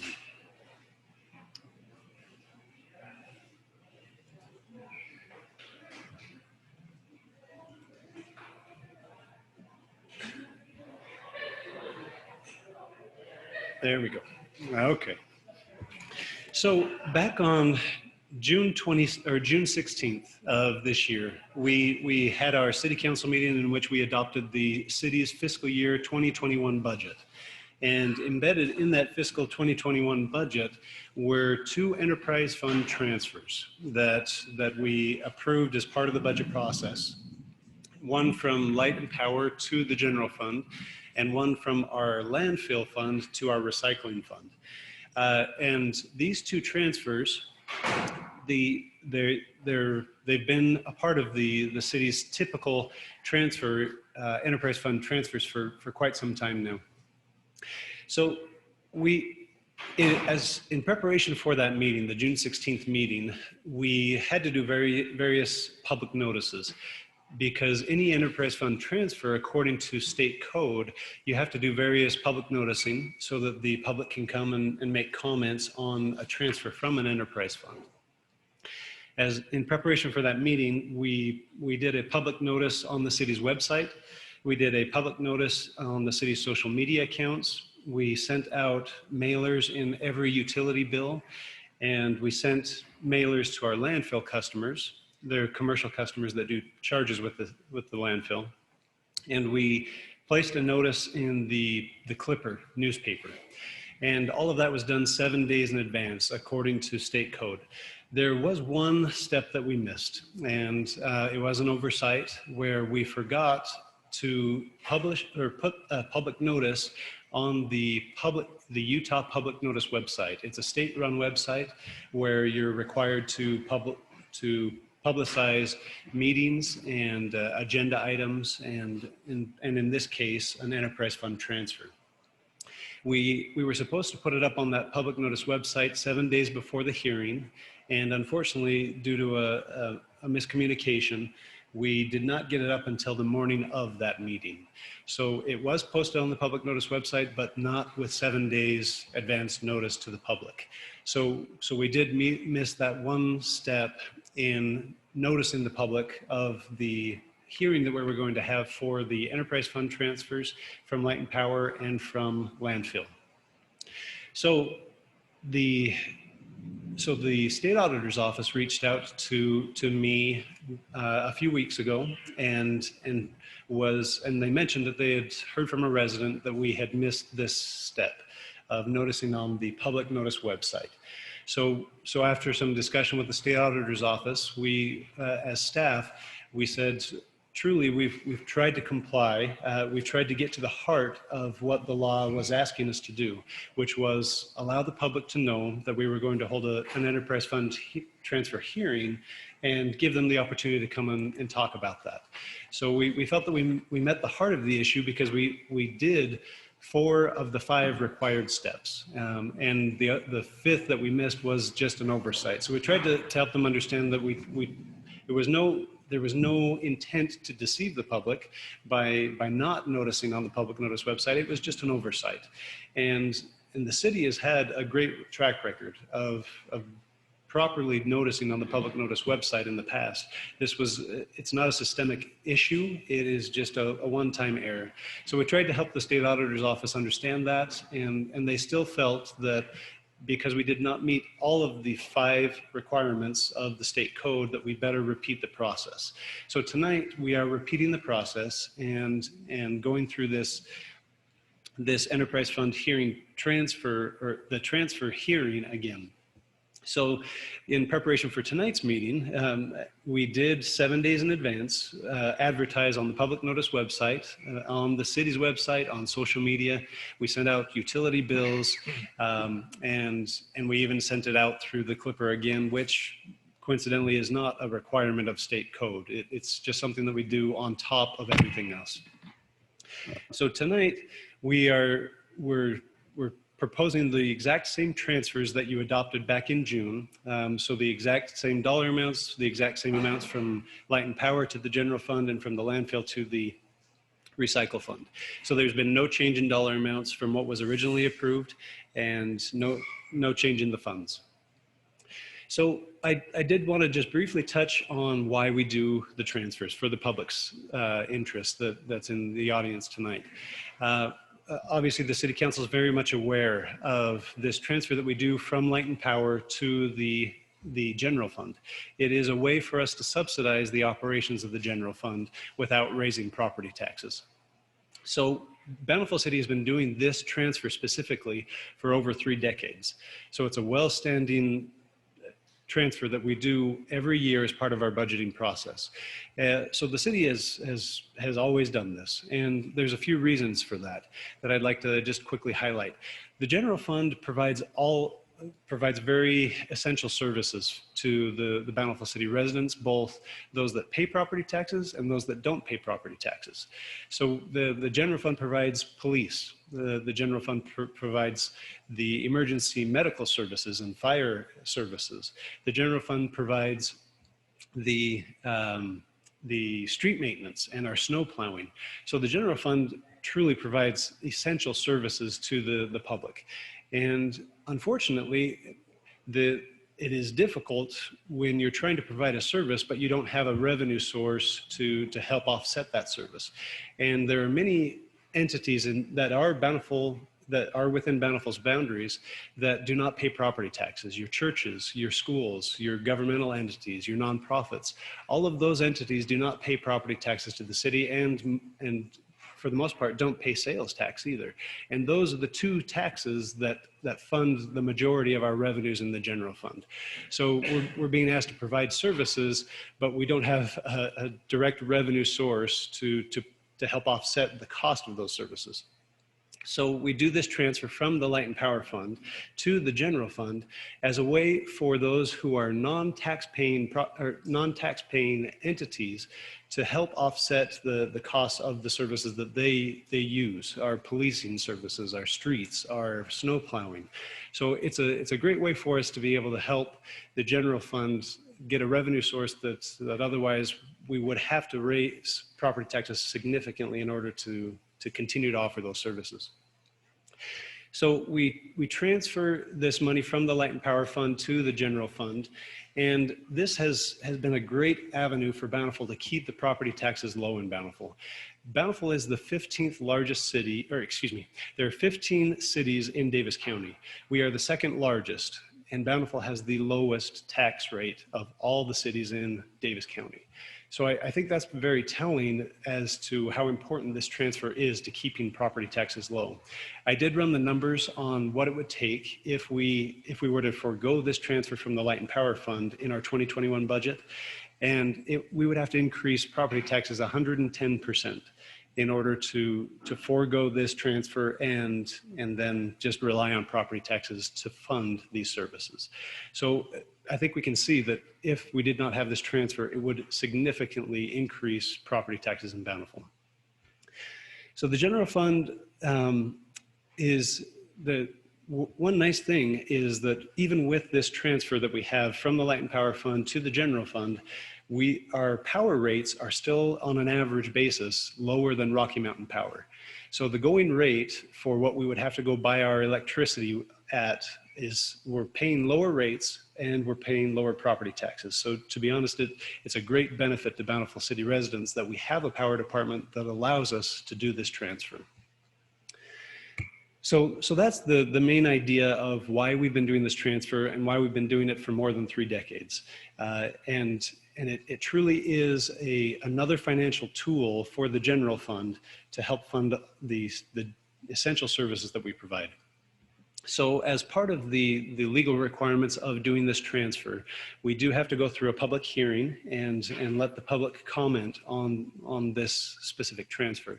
And some of the exact information that we need to present to the public as part of this public hearing is that it is 7% of the total budgeted expenses of the Light and Power Fund. So if you take the total budget expenses for the Light and Power Fund, this one transfer to the general fund is 7% of those overall budgeted expenses. So there's a pie graph there that helps us understand that.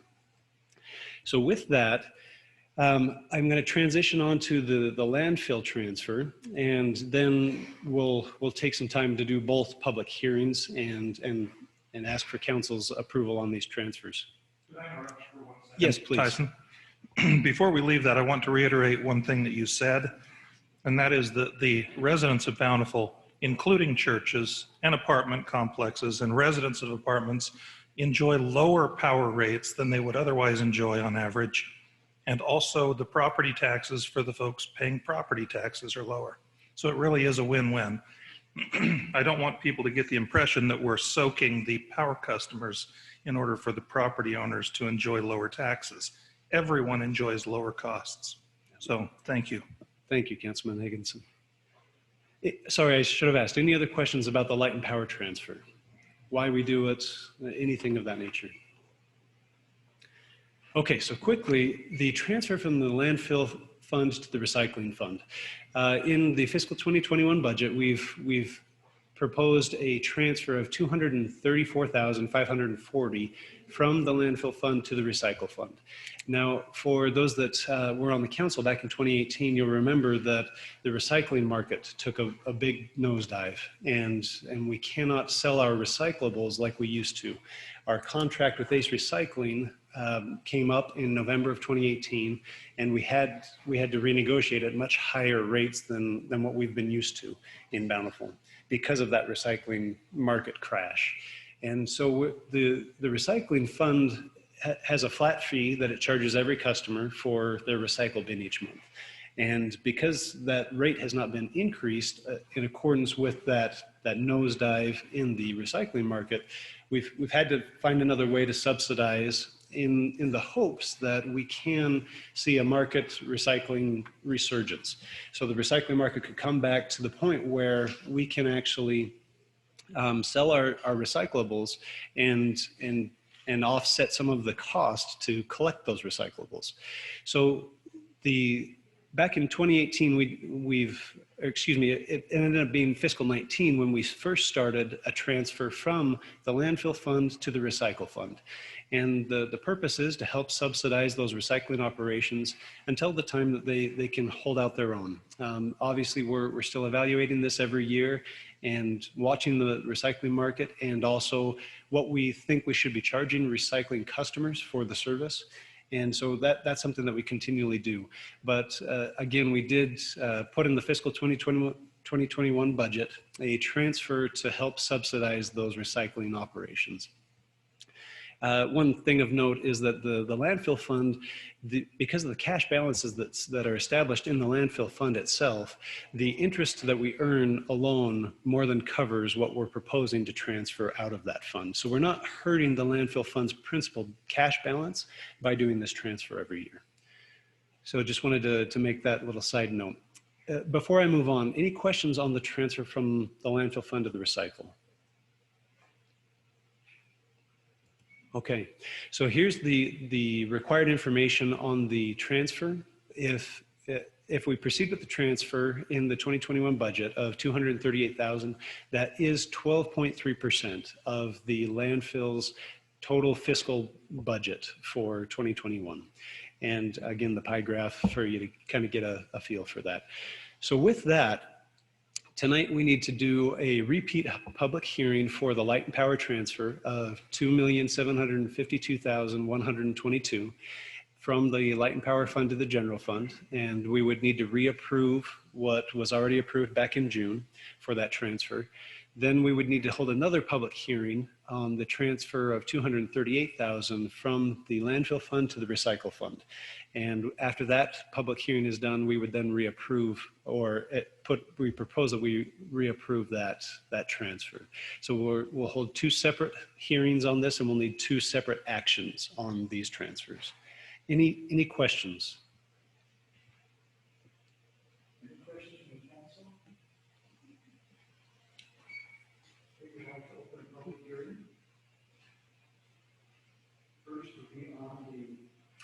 Transfer funds from the light and power fund to the general fund. That would be first.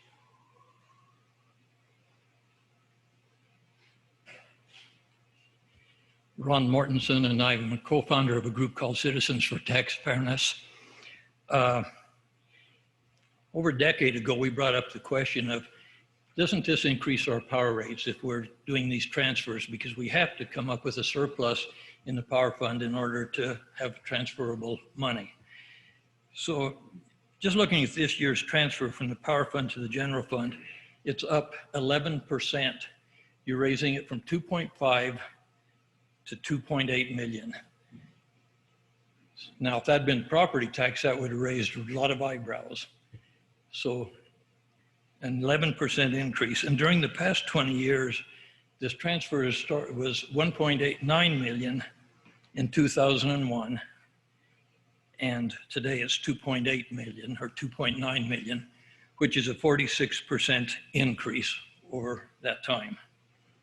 The customer charge, that flat rate fee that everybody has to pay, is being raised 20% in this budget.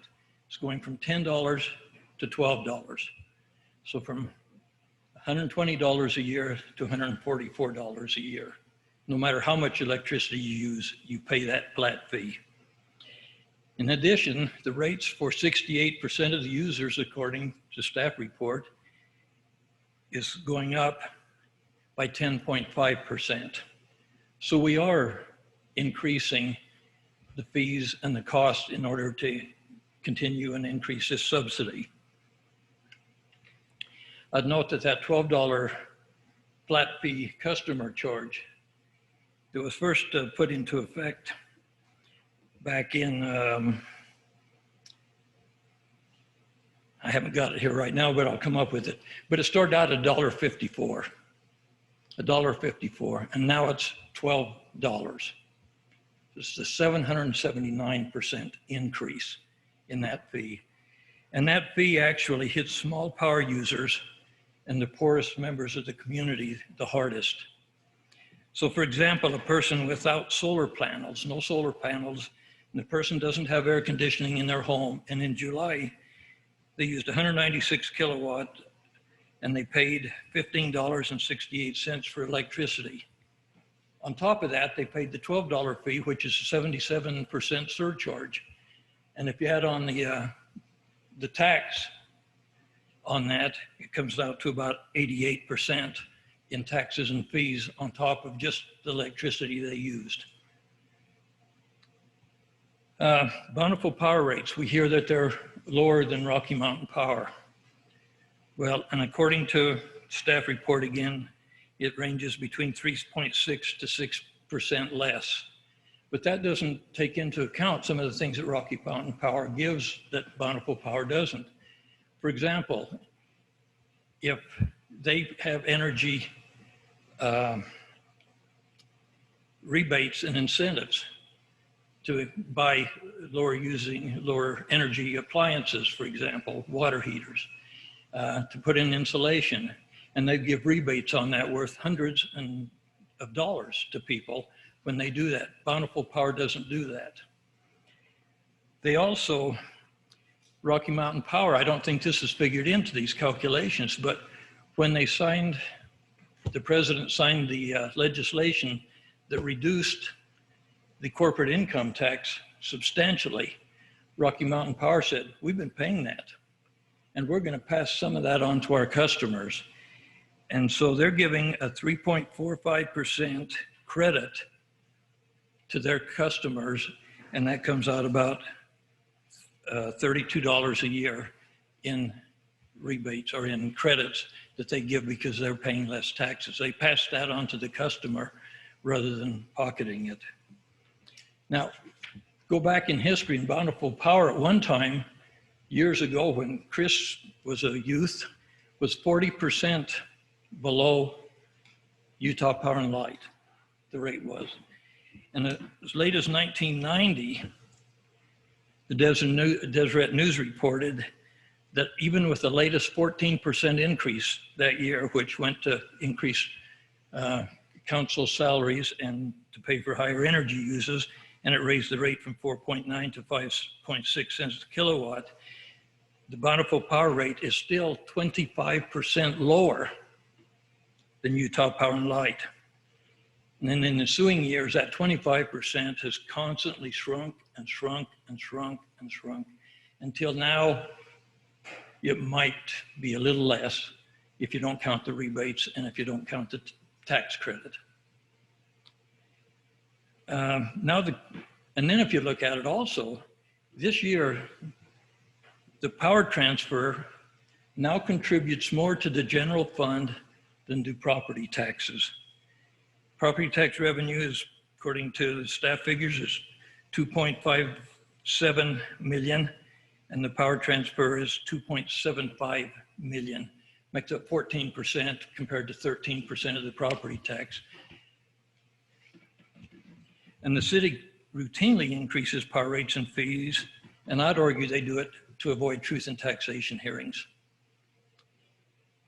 And as I said, the customer charge actually is in 2005 that the fee was $1.54, and now it's $12, and that's a 779% increase.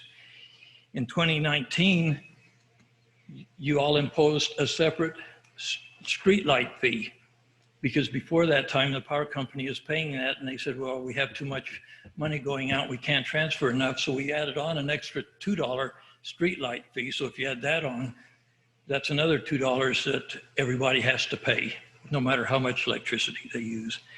And since 2005, power rates have increased 35%. And it's important to remember that both the power bill, the power money going into the power fund, and the money paid in property taxes are paid by Bountiful residents. If a governmental entity, if the schools are paying electricity, but they're not paying property taxes, who funds the schools in order to pay that electric bill? We do, with our taxes. Who funds the churches and the food banks and other things? We do, with our donations. So it's not like the money coming from these non-taxable entities, it has nothing to do with us. It does.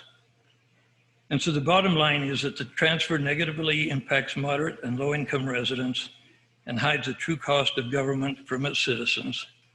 And I just note that a number of years ago, Kaysville had a referendum, and they put an end to their transfers to the general fund. And maybe sometime Bountiful will want to consider doing that. I've gone over a lot of detail here, and so if you'd like to see it in writing and in probably an expanded version, you can look at Citizens for Tax Fairness Facebook page or citizensfortaxfairness.org, where I'll post it up later on tonight or tomorrow. Thanks. Thank you. Any further comments? I'd like to have a motion to close the public hearing. So moved. All in favor? Aye. Comments by the city council? Gary, what was the reason that Kaysville had a referendum on their power transfer?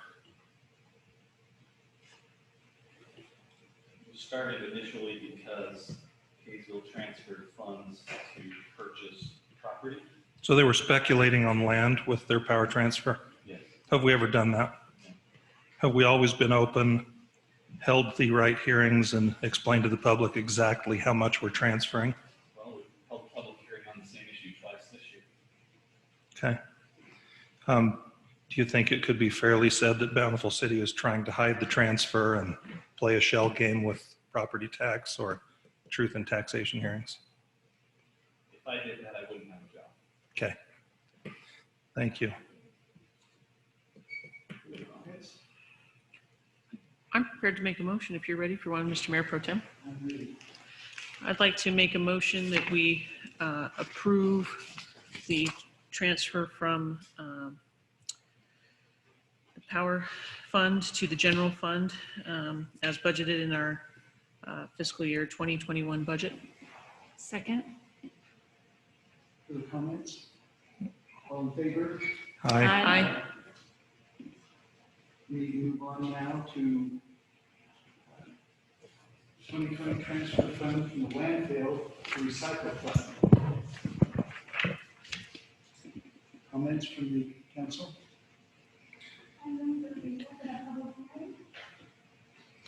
No comments from the council? We'll open the public Yeah, if I could Yes, first, please. I just want to make sure that everyone understands that the transfer of those funds is less than the interest being made on that landfill reserve fund that's there to help us close the landfill once it comes to the end of its life cycle. Just the interest on that money is more than enough to pay for the transfer. The transfer's in place so that we don't have to pass along to our residents an annoying and hopefully temporary price increase from the recyclers, in case someone missed Tyson's stellar presentation. So again, less than the amount of interest on the account for the sake of the residents who are paying for their recycling. Thank you. Thank you. Further comments? Council? I'd like to open the public hearing. Please come forward and state your name and comments. Ron Mortensen, co-founder of Citizens for Tax Fairness. As noted, the transfer from the landfill fund to the recycling fund began last year with a promise that recycling was going to regain its feet. And there's never a promise. And at some point in time, excuse me, it's my time to speak. Apologize. I can speak afterwards. Thank you. Anyway, we were told that the market will recover and that this is a temporary thing and it will be all okay in the future. And it was said that it will be temporary. And apparently the recycling market has worsened, given the fact that in the 2020 transfer is double that of the 2019 transfer. It was 120,000 last year, it's 238,000 this year. So it's not getting better. So this raises a number of questions. For example, how many more years will Bountiful continue to transfer money from the landfill to the recycling fund? And is there any limit on the amount that will be transferred from the landfill to the recycling fund? And how does the average citizen know the actual cost of recycling if the fee they pay for recycling only covers a small portion of the actual cost? Are we telling people what it really costs to recycle in this city? If the landfill generates excess revenues and reserves or has so much that it doesn't need this money, maybe we ought to cut some of the landfill cost, some of the landfill fees. And then the last question I'd ask could the state auditor's recent review of student fees have an impact on the fees charged by the landfill? In other words, do the fees charged by this landfill meet the reasonable fee test set out by the auditor in this recent report? So that's my comments, and I'll post them also to my Citizens for Tax Fairness Facebook page and citizensfortaxfairness.org. Thank you. Thank you. Questions and comments? Mayor, if I could, unless the council wants to, someone else wants to talk. The city is statutorily required to maintain a landfill closure fund. We're not profiteering off of our landfill. We're required to maintain a balance to be able to close the landfill at the end of the process. The interest on that account is what is paying this. It's interesting to me that the speaker at the public hearing is very interested in the dollars that have been charged extra to residents in the power fund, but he would propose that we charge more for recycling so that they can feel the real weight of recycling. Also interesting is that he says that we guaranteed that the recycling market would recover. No one ever said that. There were indications that it might. There still are indications that it might. Nor do we have a time frame as to when they might recover. And if it goes on too long, I'm sure this council has the sense that it will discontinue the transfer and either discontinue the recycling program as other municipalities have, or we will adjust our pricing. Thank you. Thank you. Other comments from the council? Thank you. Good points. I also, I appreciate Ron's comments because I do think it's true that none of us have a crystal ball. And when it comes to recycling, where we're at with the recycling market, nobody could have predicted. And heading into the future, those are important questions that we'll have to address for sure. And I also agree with Richard that we will address those. As these decisions come forward, we will have to be making some tough decisions and looking at what we have to do. But it is sometimes tricky when there are things like this that obviously we can't predict. So anyway, thank you I just want to say your points are well taken, Ron, and we will have to ask some of those hard questions. So thank you. Action? Before action, maybe I'll reserve the right to make a motion at the end of my comments. We also need to close the public hearing. Maybe I'll make a motion to close the public Make a hearing motion and to then close. reserve the right to make a comment. All in favor? Aye. Now let's have comments from the council. Richard, would you do yours again? Oh, no. I'm good, thanks. In our decision that we made in 2018, I think we failed to take into account the value and the cost. If we asked residents to unlearn what they have learned in separating their garbage into recyclables and non-recyclables, if we were to suspend recycling and then resume recycling. It has been an education in my own household for us to better refine what goes in our blue bin versus what goes in our trash can. And I'd hate to think that we would, as a city, unlearn some of those lessons if we went back to putting everything in one can while we wait this out. The changes in the recycling market were something we were willing to wait out and see. And 2020 has brought us an unknown number of interesting challenges to also face that we must also wait out. And I think waiting out the impacts of the pandemic and what it will change our markets in a myriad of ways, recycling included in the future, is worth seeing through. And if there are no other comments, I would be happy to make a motion.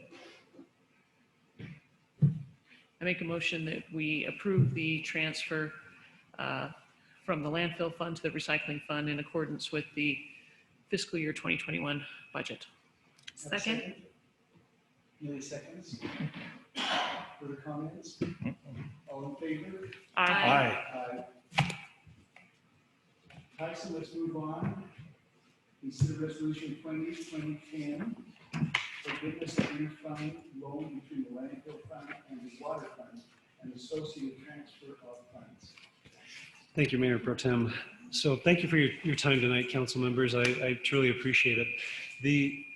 This item that we have before you is again a repeat approval of something that was done back on June 16th. In our discussion, is that bad? That sounds really Sounds tinny. Okay. Maybe I'll step back a little bit. So back on June 16th, again, we approved a loan forgiveness from the landfill fund to the water fund.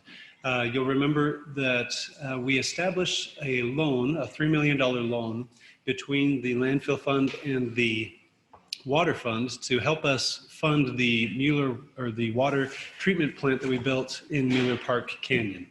And so that $3 million was loaned from the landfill fund to the water fund. And back in June, we passed a resolution to approve forgiveness of that loan. The staff, as we were considering what statutory requirements we needed to meet in order to forgive that loan, we went to a specific code section, and that code section is 10-6-132. And that is the code section that is over loans from one fund to another. So we went back to that code section looking for guidance on how we needed to notice this for the public to come and comment on forgiving a loan. So we interpreted the state code for this section to be the code that we needed to rely on to forgive this loan that we initiated under this same guidance. The state auditor's office, when they were communicating to us about the transfers from the Light and Power Fund and our public noticing for that, they also asked the question about this loan forgiveness. And in their interpretation of state code, they believe that this loan forgiveness is actually an enterprise fund transfer itself. And so their interpretation of state code is, they believe, our public noticing should have followed 10-6-135.5 rather than the 10-6-132, which we followed, and we did the public noticing under that standard. So back on June 16th, we went through the public noticing and we did the public hearing under that other code section. The state auditor's interpretation is that we should have done it as an enterprise fund transfer and noticed it differently.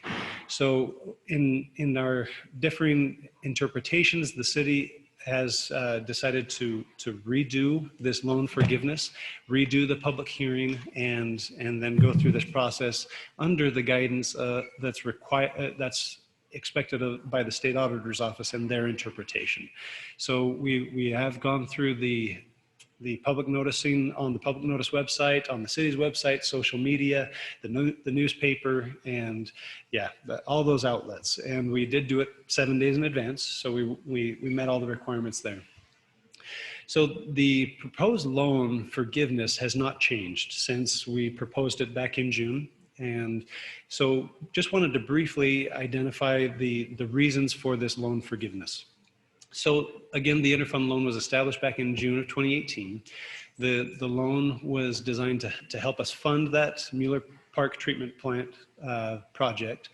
And the forgiveness of this interfund loan will allow the water fund.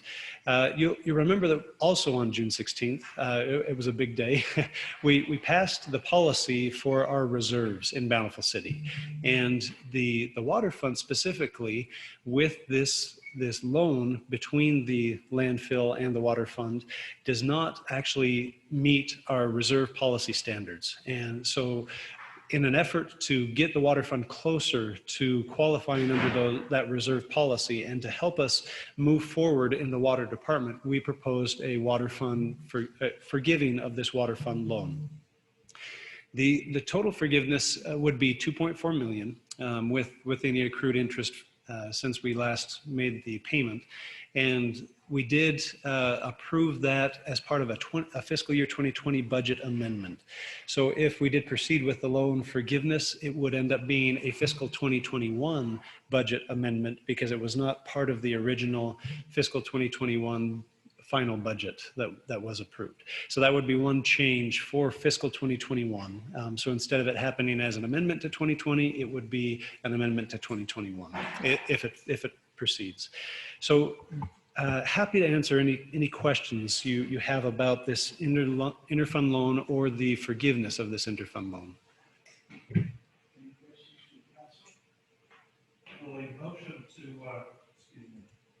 Will a motion to approve that transfer need to include that information? Excuse me, what information, sorry? The 2021 budget versus the amended 2020 budget? No. Okay, thank you. Yeah, and just again, state law requires us to present this information. If we're using the state auditor's office interpretation that this is a transfer of funds, this would be a transfer of 2.4 million from the landfill fund to the water fund, and that would represent 128% of the landfill fund's 2021 budgeted expenditures. So that's the required information we needed to present. Thank you, Tyson. We'll now open our public hearing. State name and position. Sure, Ron Mortensen, citizensfortaxfairness.org. One other thing that the state auditor did note in his letter was that when a hearing is noticed for 7 o'clock, it should be held as closely to that time as possible. We're now 9:15. And the notice period, that's so the public can come and comment, not sit through hours and hours of other stuff before they get to it. So I just point that out. The other thing is that on this fund, I understand, so we're getting enough money in the landfill just off of the interest to pay $238,000. My question is, where do we all of a sudden get 2.5 million to loan and then to forgive? That's a pretty good chunk of money. So that means that the landfill does it become a slush fund, or what is going on with the landfill fund? I think somebody might need to take a look at the landfill. And the other question is do all the Bountiful citizens receive a benefit from this transfer? And the question preceding that, I guess, would be, does the Bountiful City Water Department serve all of the cities of Bountiful, all of the citizens of Bountiful? Does every person in Bountiful get their water from the Bountiful City Water Department? And if not, how does this benefit those that don't get their water from the Bountiful City Water Department? So I think you have to be careful to make sure you have equal treatment of all of the residents in the city. And the last thing would be that rhetorical question about how the state audit would look at these transfers in terms of if you're using fees for other things. And that's basically all I have to say on this one. Thank you. Any further comments from the public hearing? We have a motion to close the public hearing. Second. Further discussion? None? All in favor? Aye. We're going to do is that on the motion to close the public hearing? Yes. Yeah, on the actual ordinance itself, we'll need to do a roll call vote. I'll call it out for you. Or sorry, resolution, I don't know why I said ordinance, resolution. We have that. Yes, sorry. Okay. Thank you for keeping us awake from this. Yeah. Thank you. We have a motion. For a motion for a roll call vote, or? Motion for a roll call vote on we closed the public hearing. Now would be a motion on resolution 2020. Mr. Mayor, I'd like to make a motion that we adopt resolution 2020-10, replacing and revising resolution 2020-06, forgiving the interfund loan between the landfill and the water funds, as has been detailed by Mr. Bass. Second. Is that roll call vote? Councilmember Bradshaw. Aye. Councilmember Higginson. Aye. Councilmember Barr. Aye. Council Mayor Pro Tem and Councilmember Simonson. Councilmember Harris. Thank you. Thank you. We need to move on now to number 11. Consider approval of a data control program. We've asked Chief Ross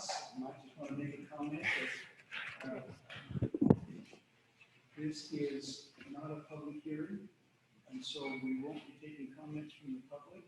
So Chief Ross, would you present your findings, please? Yes, thank you, Mayor Pro Tem and council members. Appreciate the opportunity to be here tonight.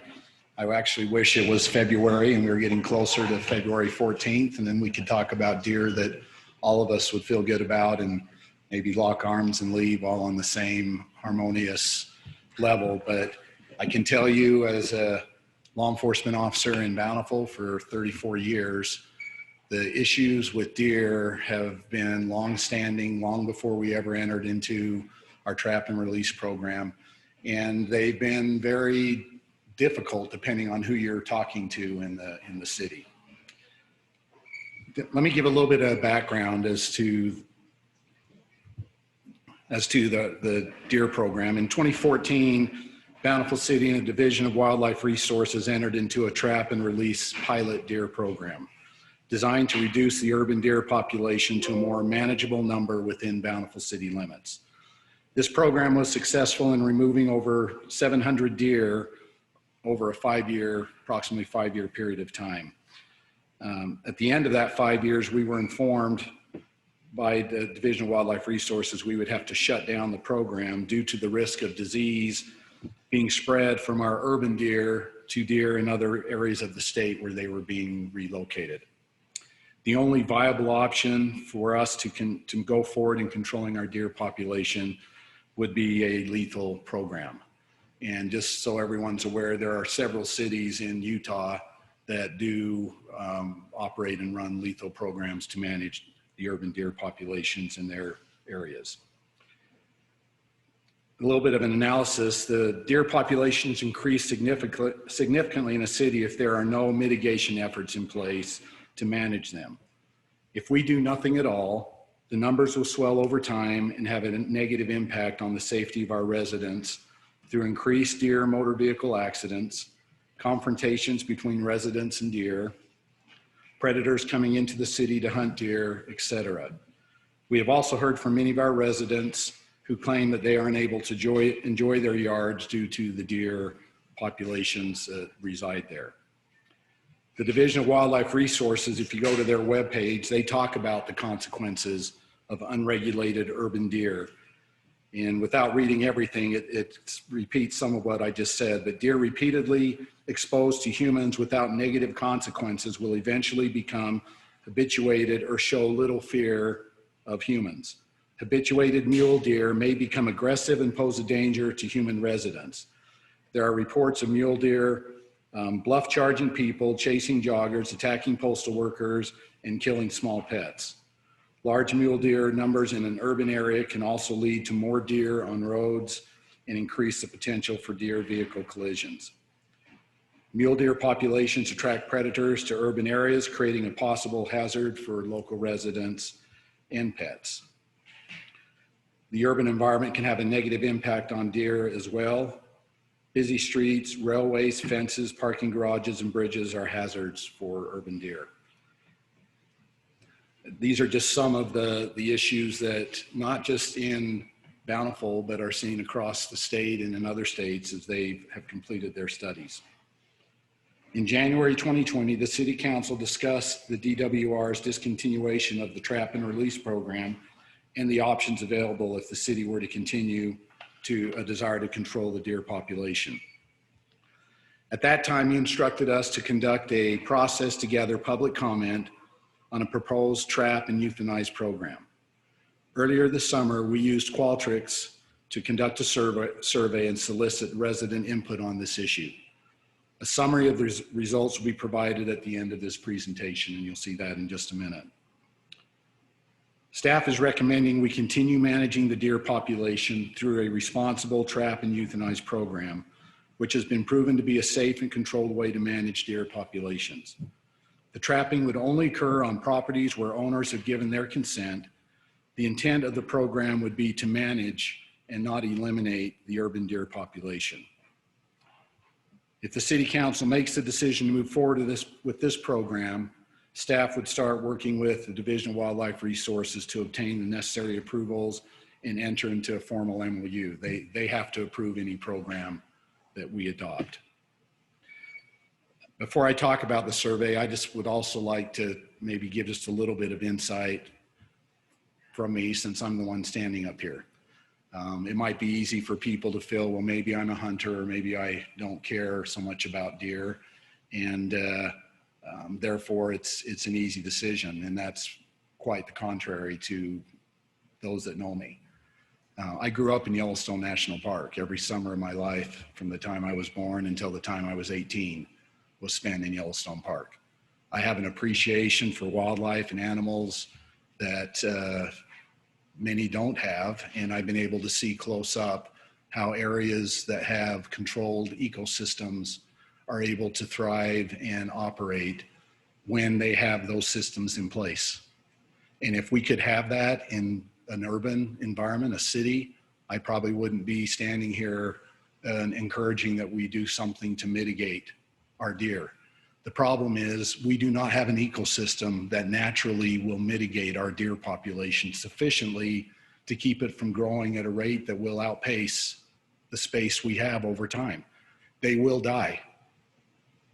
They will get hung up on fences at a higher pace than, and back in my earlier in my career here, we used to deal with that a lot more than we have since our trap and release program. Predators that come in to hunt, we don't want them coming in to hunt, but they don't, right now, they don't really come in at a pace to really manage our deer population. So I would say to anyone, myself included, who love deer, by doing nothing, we do not put them in a position to be sustainable. And we will have more deer hurt, injured, and killed over time as that population increases.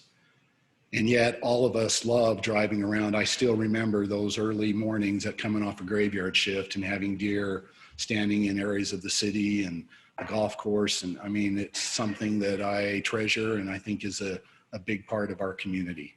So at least from my perspective, this is not about hunting. This is not about whether I or others love deer or not.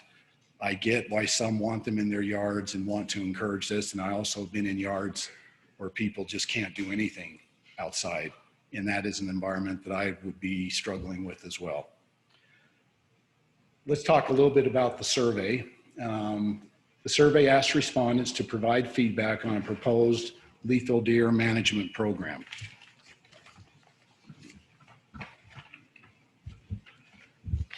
Some details provided in the survey included the city would work with willing property owners to use traps to capture deer. The deer would then be euthanized on site with a small caliber firearm. For the first year of the program, the goal would be to remove between 50 and 75 deer.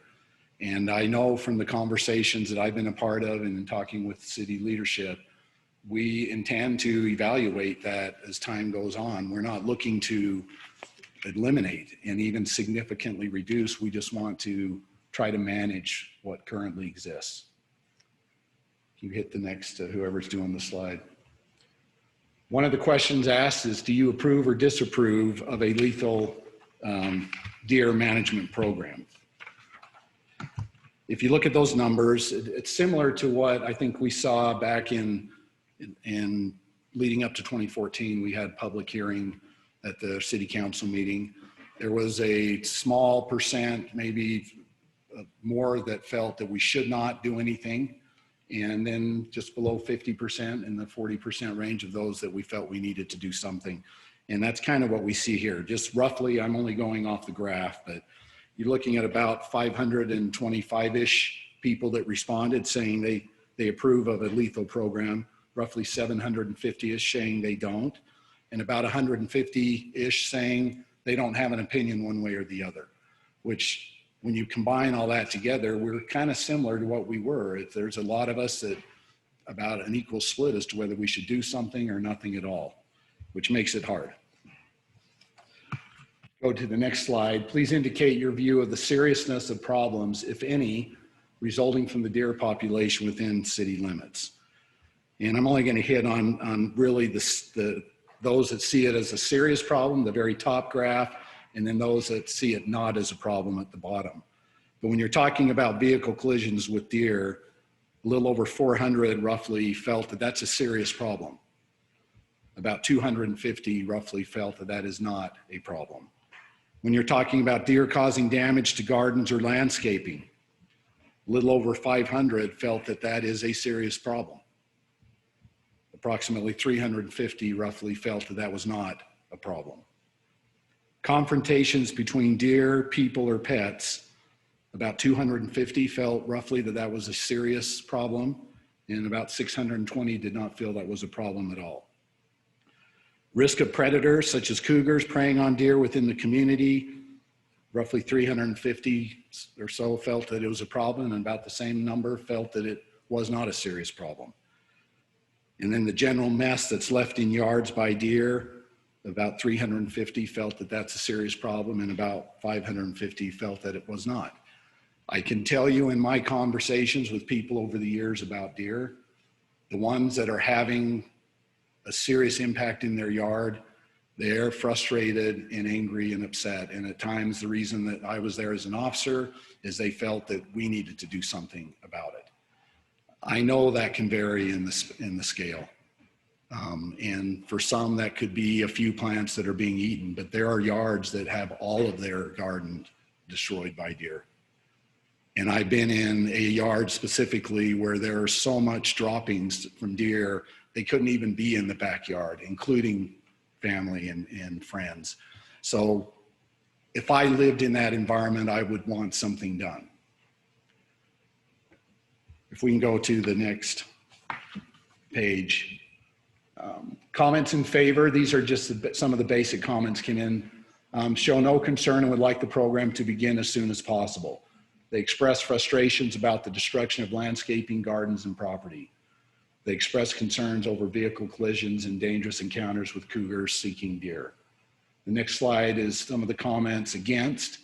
Many comments show frustration over the city allowing so much development up the mountains and into deer habitats. Killing deer isn't necessary when the primary concern is inconvenience for residents and damage to landscaping. It is inhumane to trap and kill an animal in a cage.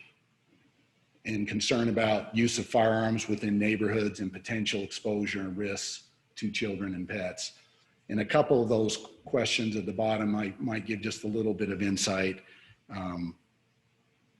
I think we all, if we are going to do a program, and if the police department in some way is going to be involved with helping to carry this out, we want it to be as humane as possible. And we want it to be as safe as possible. I have had discussions with other cities. I've been involved with the DWR study that they did.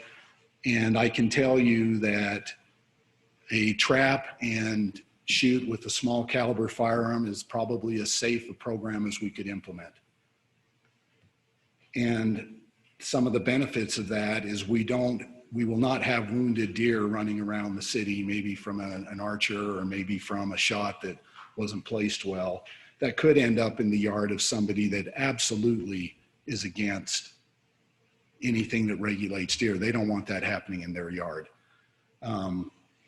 So yes, the time of how long a deer spends in a trap and how soon we're able to euthanize is critical. And those will be part of a program that we would need to be looking at and putting together, because we don't want to do more harm than good.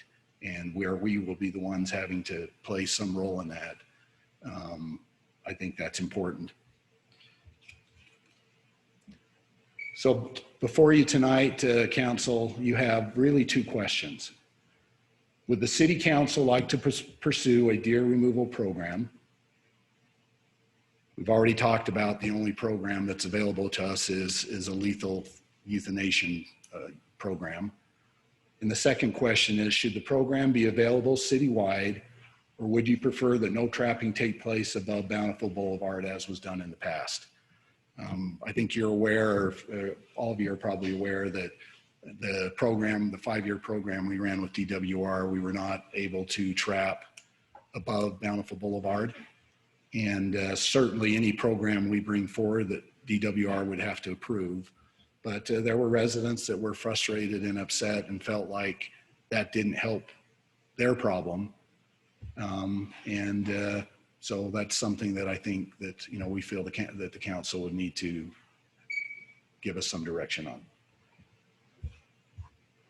So I'm happy to answer any questions as best I can.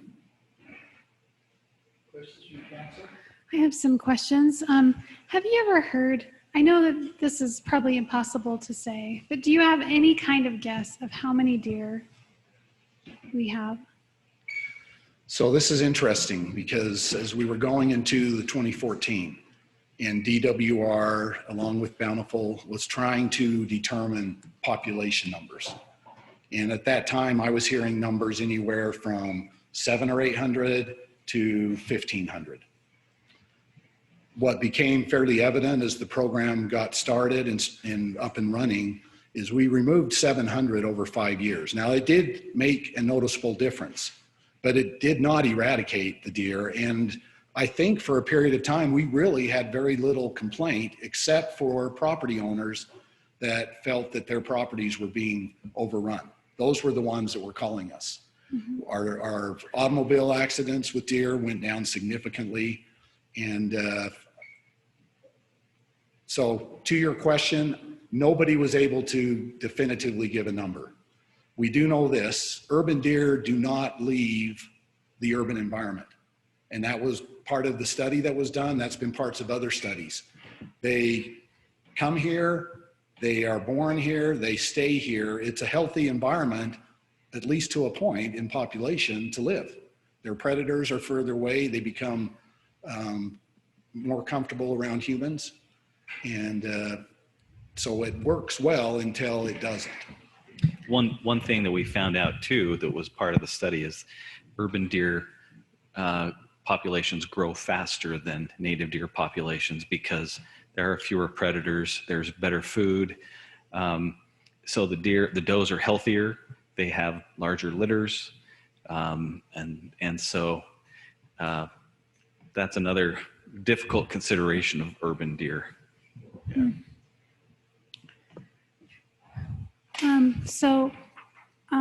I have other questions just about the details of how we would carry that out, but a program out, but I don't think tonight is about the details of it. But one thing I am wondering is, I know that the sportsman groups have to get so many volunteer hours and things like that, and are great to work with. And so I'm just wondering, do you think it's realistic to involve them so that we can mitigate some of the time that staff has to spend? Do you think that that's realistic to have some kind of a hybrid program where they're involved so that our staff doesn't have to spend as much time focusing on this? Or that may be. I can tell you that from when the program started, they were heavily involved in that trap and release. It became more difficult over time to get the volunteer help. And then it became a period that initially was all volunteer, and then we were paying for it. So what that tells me is at the same time that we were running our program, cities across the Wasatch Front have been adopting lethal programs, and everybody wants free help, which we would too. So is there a possibility that they might still want to work with us and help us? Maybe. Their biggest motivation is that we were taking deer from here, moving them to other parts of the state that had populations that needed to be beefed up. And we were part of the study was trying to determine the how long, if they live after those types of relocations, which, by the way, we found out over time that there was a higher lethality rate than what was initially thought and observed. So they wouldn't have the same motivation to help us because we're not putting deer in areas that they could hunt or that could build deer populations. And they can't do that anyway because of the disease. And there's a lot of cities doing it. So they probably get hit up. I mean, the Mule Deer Foundation, Deer Wildlife Foundation, these are groups that worked with us and gave a lot of donated time. But we didn't end that process with me and others having the feeling that they're going to want to continue doing that. It's been about 2 years since we've really done anything. So it's possible things, and we could certainly have the conversations. Thank you. Chief, we discussed in our council retreat in January a contraceptive option.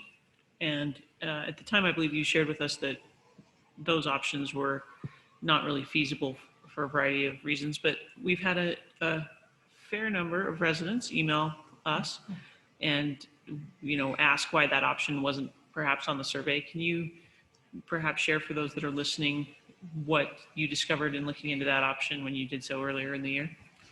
So what DWR and their experience with that is, not only is it very expensive, which it is, it's much more difficult to determine what you're doing and how far spread your efforts are versus the trapping program where we had specific numbers, or a lethal program where, again, you have specific numbers.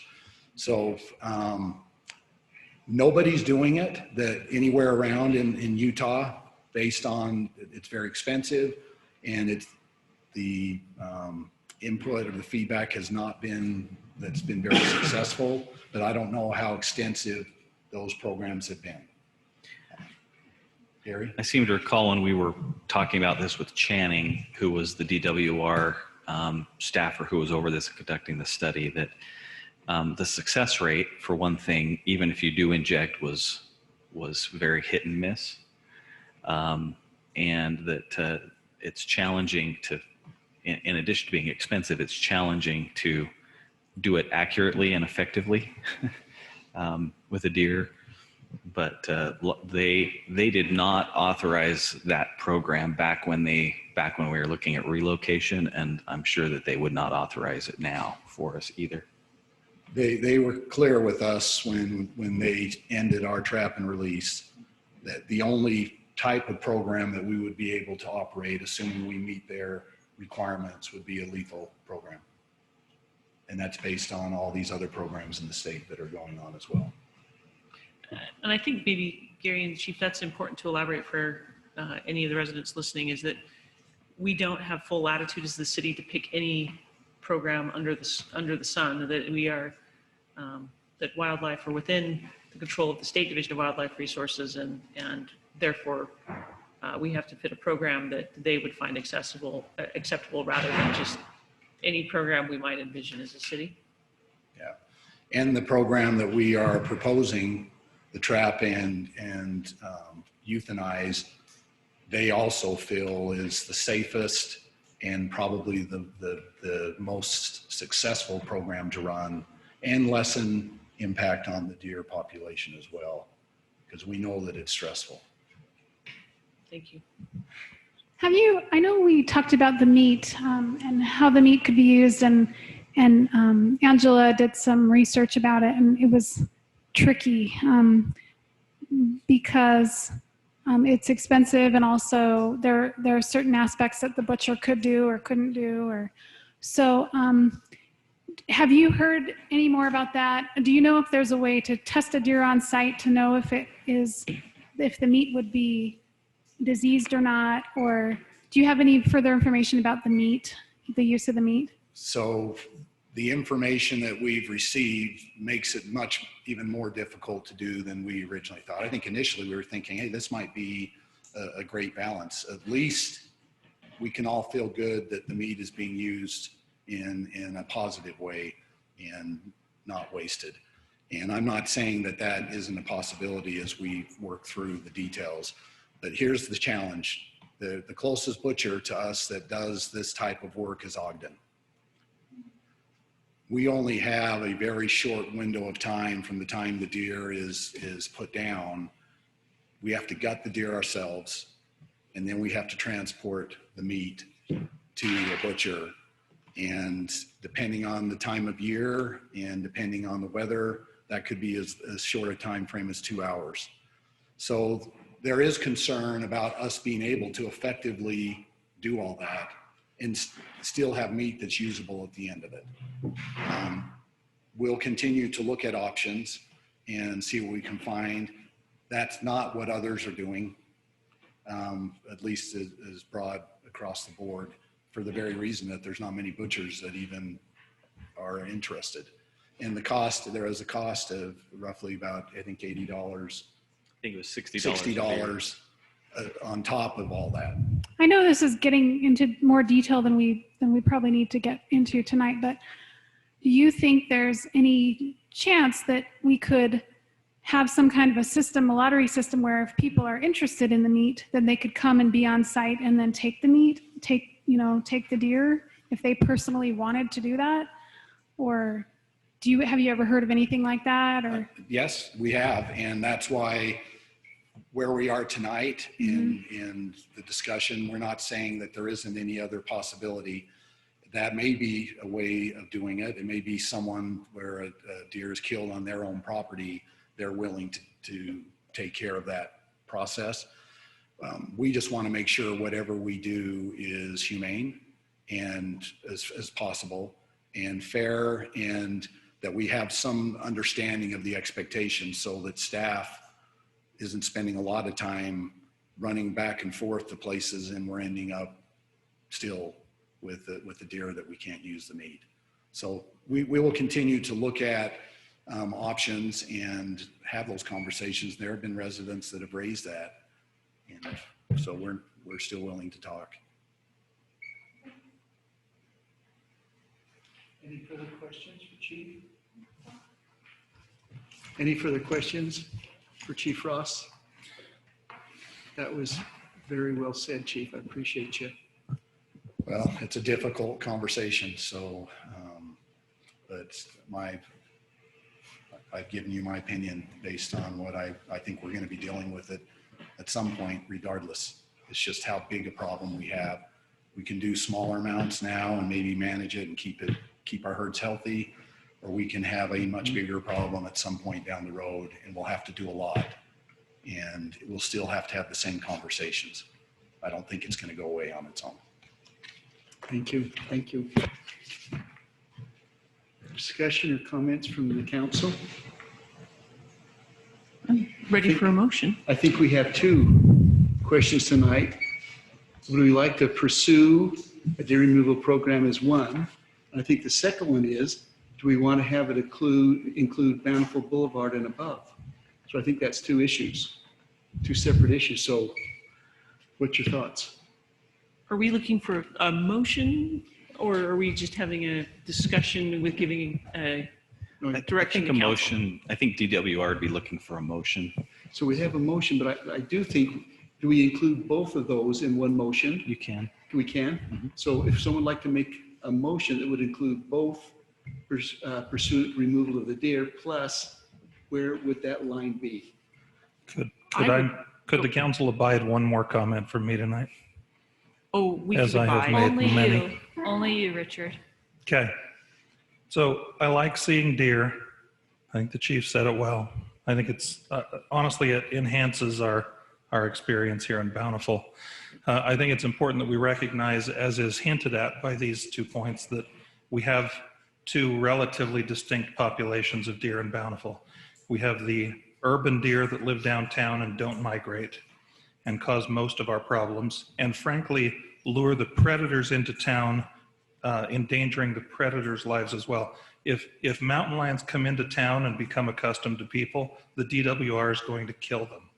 If mountain lions come into the foothills and take deer there, it's much less likely that the mountain lions are harmed. So we have to keep that in mind as well. I think that it's important that we set the right parameters on location. We have two distinct zones in Bountiful. We have the urban zone that has the tame deer in it, and we have the foothills that have the wild deer in them.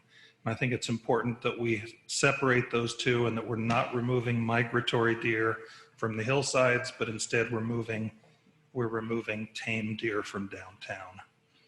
Also, it's important to say that this is a management program. We're not trying to eliminate the deer. All we're doing is trying to step in and be the control on that population so that it doesn't become so great that it does attract those predators into town and then put the predators at risk as well. I like the idea that Kendall brought up of making the meat available to locals who want to process it. I don't think we ought to be spending large sums of money to test the animals and process the meat and see if anybody wants it after the fact. That's just me. Further comments? I'm prepared for a motion when the council's ready to entertain one. Let's hear it. I'd like to make a motion that we enter into a lethal deer removal program, a trap and euthanize program, and that we focus on those deer that reside west of Bountiful Boulevard rather than those deer that reside east of Bountiful Boulevard. Do we have a second? Second. Further comment? Let's vote. All in favor of this motion? Aye. Aye. Any opposed? Passes unanimously. Thank you. Thank you. Thank you, Chief. Thank you. Let's move on to item number 12. Consider approval of a second extension of the deadline to construct the public improvements for the Kendron Lane PUD. Yeah, Lloyd. Here he is. Wow. Like magic. Whoa. Thank you. Well, just a short 15 months ago, the council gave an approval for an extension of a construction deadline for the Catherine Lane PUD. I've repeated basically that memo in your packet tonight. The developer has indicated a desire to pursue construction and complete the development. And in continuing with the terms that have been outlined with the original approval, and due to the delays, I'm asking that the council approve another extension and give the developer another opportunity to complete their project. I'd be happy to answer any of your questions. Who's the developer, Lloyd? The developer is a Mr. Stevenson that I've been dealing with. I do not know the name of the current property owner, but he's the agent I've been working with. And this is east of Robert Gibson's project? That's correct. Okay.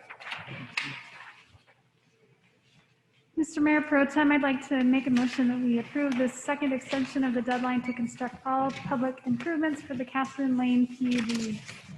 Do we have a second? Second. Any question, discussion?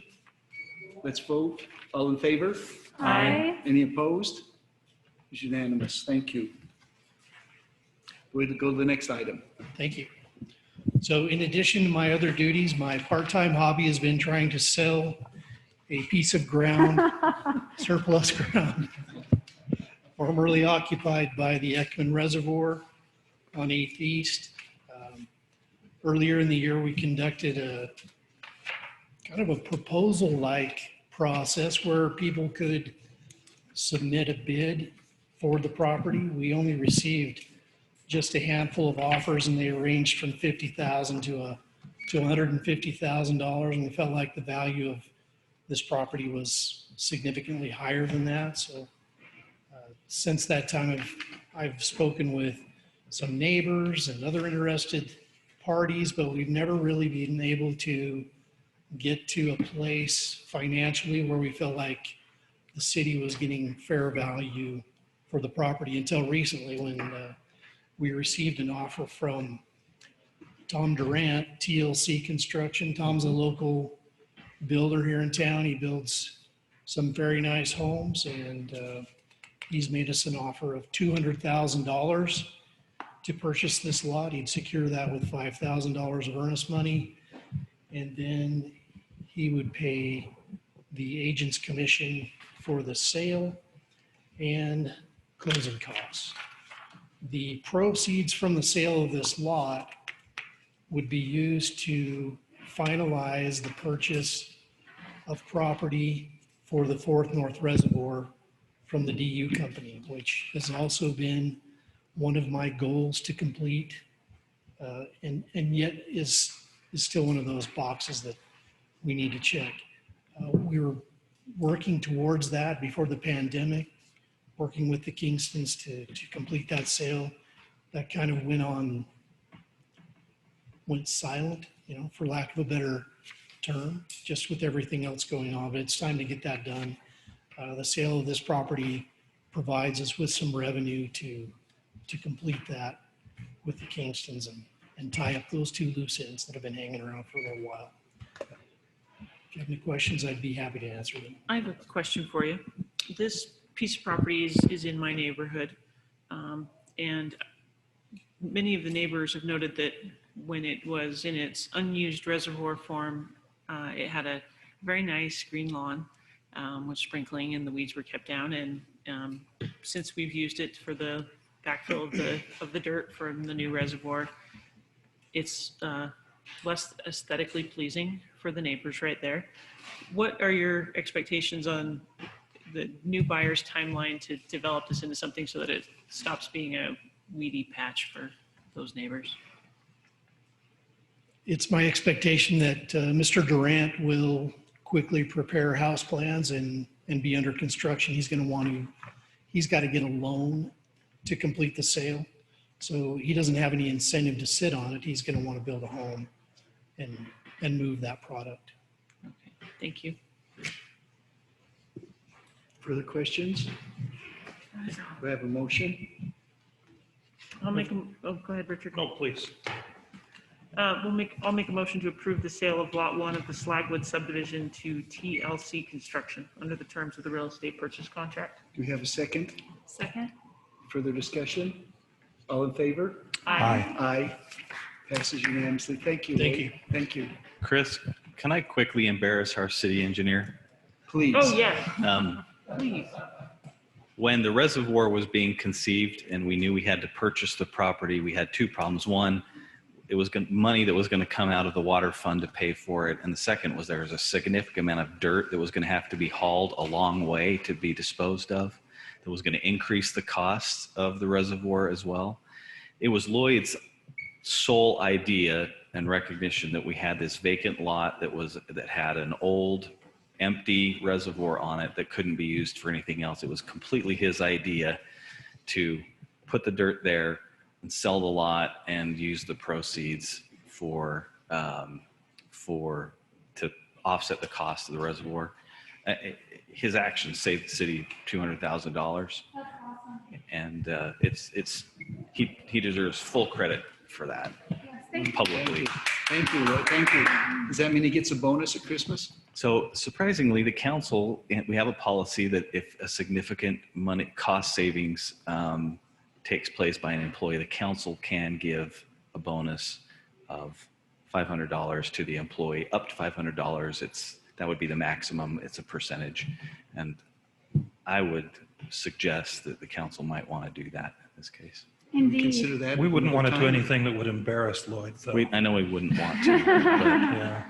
That's awesome. Does that need to appear on a future agenda? in order I don't for us think to it act on I don't think it needs to be an agenda item. Can I think you just could vote right now, or- simply just So, Yeah. say so can we yay have or a nay. motion We right say now yes. to? I motion that we. Could I mention one other thing? It also Please. has taken this piece of property off of the need to maintain. As you've said, there's some negative to that, but the city doesn't have to water or mow this anymore either. So the savings actually would be more significant than the 200,000. Yeah, so the savings can go to mow the Veterans Park. Yeah. which is going to be necessary. Trade-off. More cheap electricity and a reasonably priced water. He better have the maximum then. So did we start a motion? I feel like we started one. Who started it? I motion that we give our city engineer Lloyd Cheney a $500 cost savings bonus. Is that what it would be called? That's the policy. Yeah. Second. All in favor? Aye. Aye. Wonderful. Thank Mayor you. Pro Thank you, Tem. Lloyd. Thank you. Yes. Before we move on to the next agenda item, I am going to go ahead and recuse myself because the applicant is currently a tenant in one of my family's buildings and also happens to be my husband's brother. So You're excused. I think it would be prudent. You're excused. And I just want to thank them for hanging out all this meeting. I hope you're interested in deer and shooting ranges. Yes. Very, very. Yes, no, I've got to apologize to Curtis. I called him pond. It's pool. Very close. Pool I know pond. it was close. Body of Pool water. pond. Yeah, you had a body of water. It was Curtis all good. Lake, I was close and I apologize. Curtis Ocean. All right, I will be brief with this. You're familiar with this property here. It's to the west of Baskin Robbins, to the east of the Natural Grocers here on 5th South and Main Street. directly west of the property that we are talking about tonight, Rite Aid. The applicants are proposing to build let me back up to this slide. What you see on the site right now is an old single-family home that was converted into an office space. It has the most recent use was a title loan business. There's another commercial building here to the east of it. The applicants are proposing to demolish both of those buildings and redevelop the property. What they are proposing to build is a 2-story, it'll actually be 3 stories, but 2 will be above ground. There'll be a basement for bar dermatology. The bottom floor and the main floor will be for the dermatologist. The second floor will be for a future tenant. Likely a professional office would go in there. While I'm on this slide, the current property has 2 access points onto 5th South. The applicants will be closing the eastern access point here, revising this access point to give the proper buffer from the natural grocers lot and a little better circulation into their lot. In addition to that, they will be meeting their parking requirement based upon the standards of the code, the square footage of the office space that is required. What the applicants are proposing, they're asking for a relief of some of the setback requirements in the code. And I'll explain why and give their what they're gonna give back to the city in return. So in their landscaping, you'll notice that this landscape buffer right here stops on the western edge. The code requires that it continue all the way to the southern border. If they did that, they would lose all of this parking space here.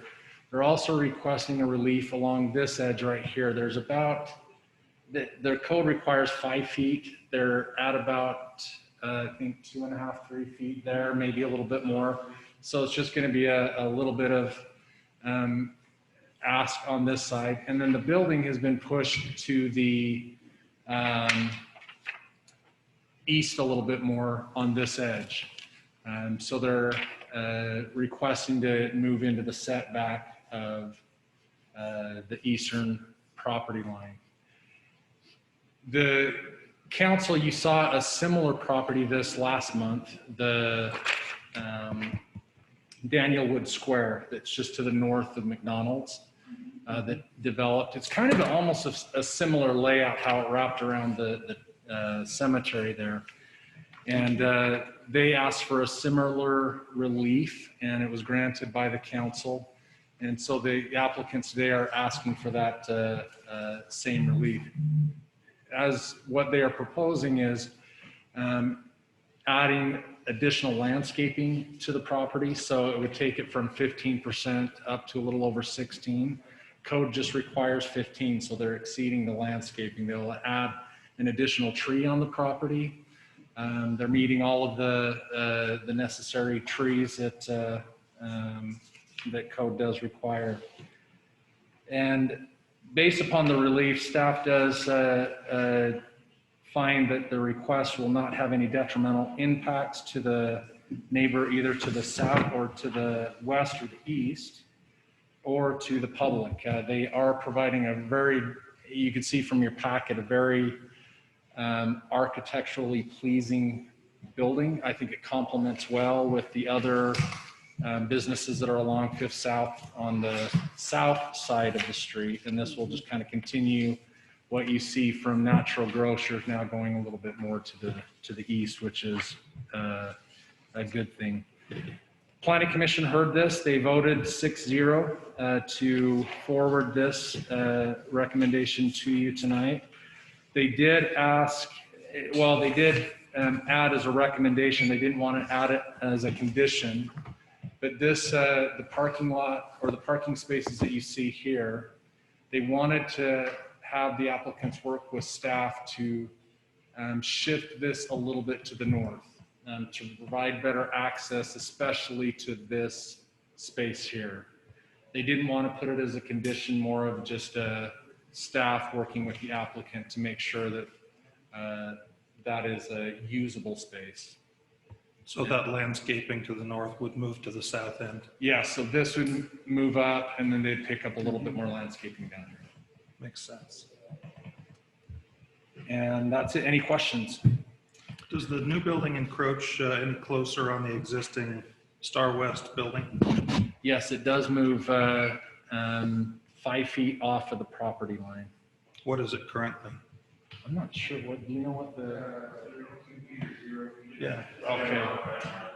So Yeah, it's so actually this- further away from the property line. Yeah. So Thank you.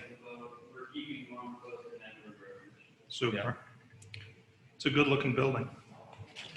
Mr. Mayor Pro Tem, Yes. I need to disclose that both myself and my husband have been patients of bar dermatology. So but that's on the record for purposes of this discussion. I would like to do the same. I'm a patient of bar dermatology. Thank you. I'd like bar dermatology to check out a couple of spots on my head before they leave. I think this project looks great. What an improvement. I can't wait. Thank you. It's wonderful. It's going to be great. And so if you guys are ready, I'd like to, and I have no connection to bar dermatology, I would like to make a motion that we approve this project. Second. All in favor? Aye. Aye. Aye. Thank you. Thank you for spending all this time and warming those seats back there. Thank you. Thank you. We'll have a motion that we adjourn. So I'd like moved. to make that motion and second it. All in favor?